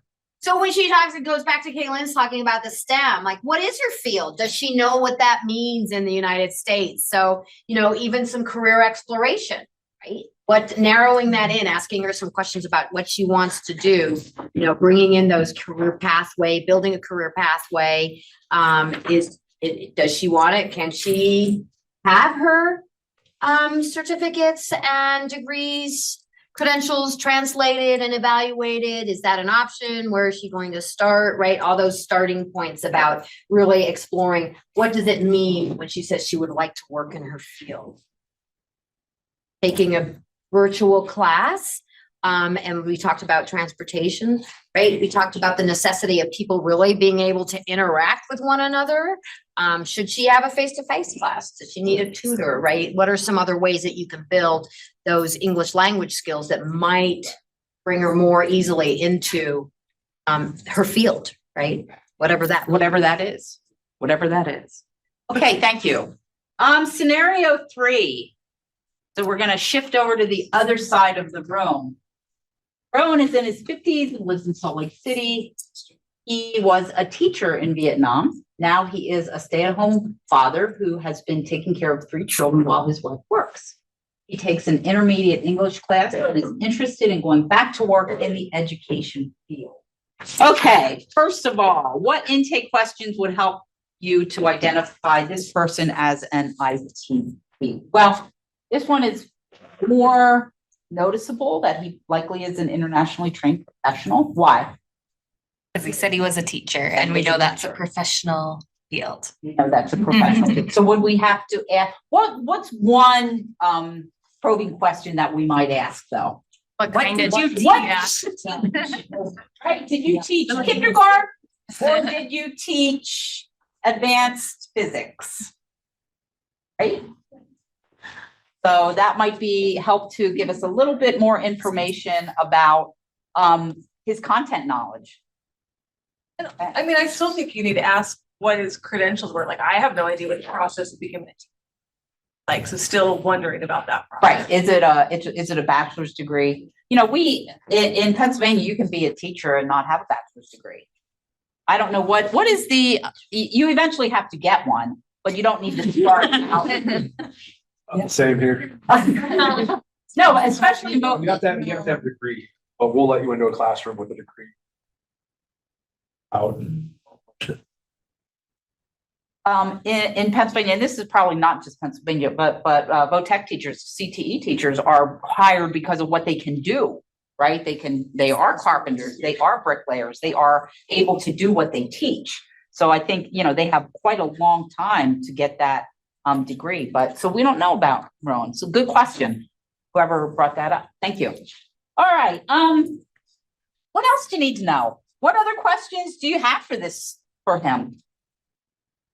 Yes. I wondered about his timeline. He says he wants to go back to work, but is that an immediate thing or is he planning to continue being stay-at-home dad for a period? Yeah, maybe his kids are all infants. Maybe this is way down the line. Right. What is the childcare situation? How will it look in next year or 3 years or whatever his timeline is? Okay. If he's coming to your class, how could you tailor your instruction and program design to support this student? Maybe let him co-teach. To help, maybe tutor, maybe be a teacher's aide, maybe something to get him back into that field. Good example. Yeah. Professional or just paraprofessional. I like that. Thank you. Anything else? I was also wondering if his kids were in school and if it would be appropriate for him to volunteer at his kids' school and kind of get engaged in the education world. Yep. You that way. Yep, good responses. I like those, getting him back into that field, you know, at least temporarily or give him some experience while he's going to your class and while he's anticipating what his next professional is. Any kind of advising or instructional practices that were in the spotlight that would be appropriate for this adult student? Anything additional than what we've already discussed?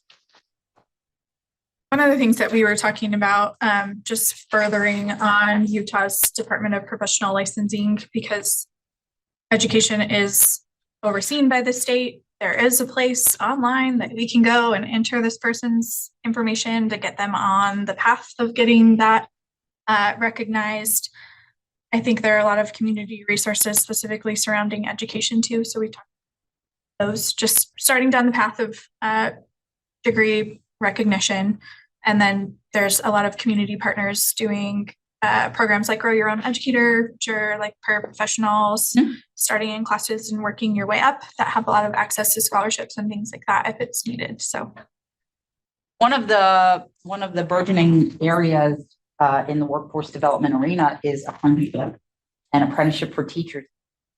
It's really hot. It's tough to figure out how it works because that teaching piece, at least in Pennsylvania, requires a bachelor's degree that includes student teaching. There's just no way to get around it, even though, you know, we have a lot of entities trying to figure out what apprenticeship for teachers will look like. Even in Pennsylvania, it's a tough area to crack, but It's also really a big IET, right? Integrated Education and Training, because there is an actual track for a very distinct track like you're talking about of where your next steps are.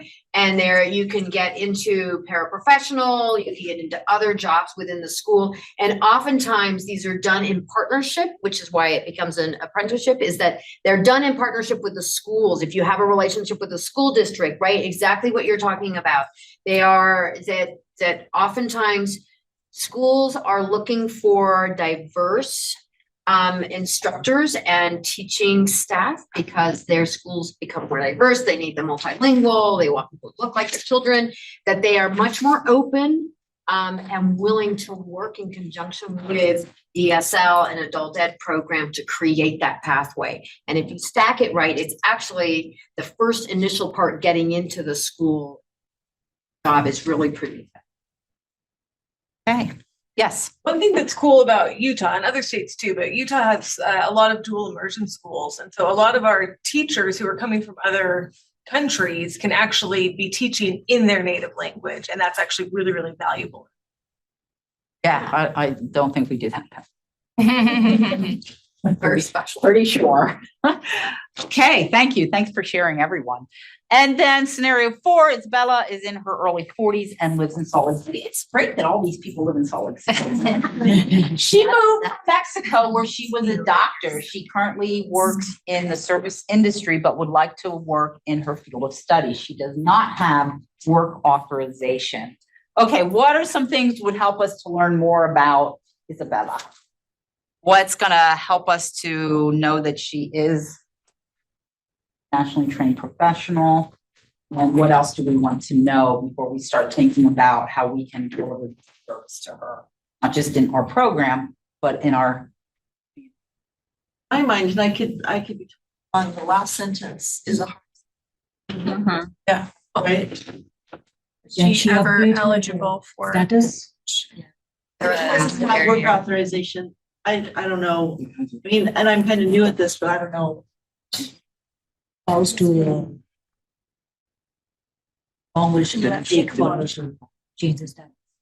Yep, yep. And People take asylums and stuff like that, so maybe she can be an asset to us. So while she's working on those, what can we do for her? Is there any way that we can support? Volunteer Yeah, I know job.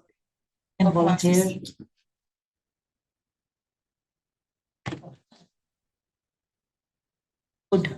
Or what is it, enhancement, like after school enhancement thing, places where they can volunteer. Mhm.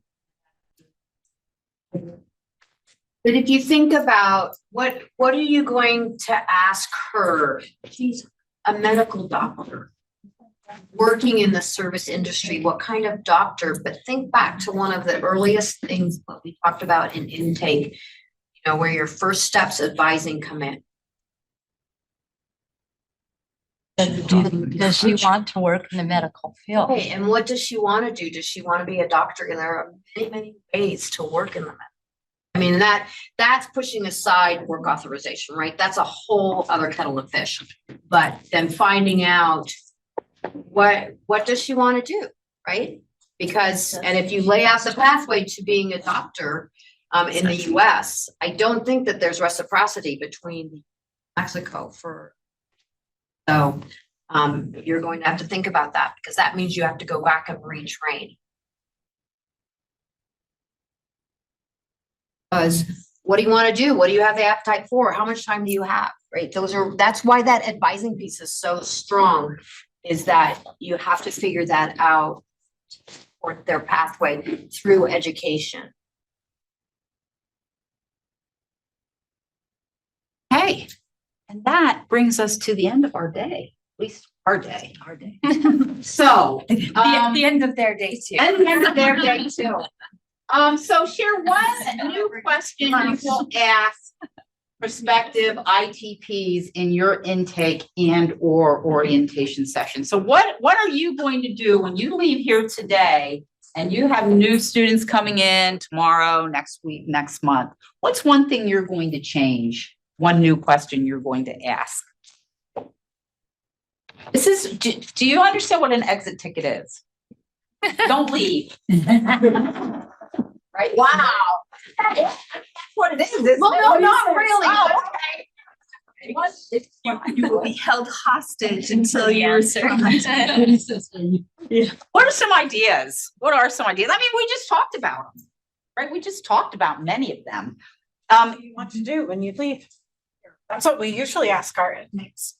What do you want to do when you leave here? Okay, so we will compare you to the inmates and say, what do you want to do? What are you going to do differently? What are you going to do when you leave? And it's not, I've just been informed it's not an exit ticket, but I'm not sure if we do have some closing remarks from our hostess. But any ideas? You know, we asked a lot of those questions. We brought a lot of that out of the scenarios. You did a great job with those scenarios at the end of the day, truly. It's been, you know, a lot of information not thrown out, you presented eloquently to you today. So what else? Thinking about the afternoon outside of the morning, about the internationally trained professionals. I mean, I heard many of you say you never even heard them referred to as internationally trained professionals. So, you know, this was maybe some eye-opening information, some new information, and glad that you could share with one another about your good experiences. I would probably ask if they have documentation of a degree or of, you know, do you have, it's one thing to tell me, you know, do you have something to show me? Yep. Do you have your diploma? Do you have your degree? Do you have a certificate? Yep. How many of you applied for your job and had to show your diploma or your certificate? I never once showed my high school diploma, my college certificate, my transcripts, never once. Never once. Anything? Yes. I was gonna say, yeah, I had to evaluate all my. You had to do your evaluation. Education background, so. So it worked out well. Good, good. Capital was there, so I was fine. But I mean, question for this one? Yes. Would you like to be relocated to another state? It's 50 states. You don't want to just take off from job. Okay. I mean, it's a land of opportunities. Yes. Why stay one place? Yeah, so yes. if I could have your attention, please. We kept it. The question was, do you want to stay here in Salt Lake City?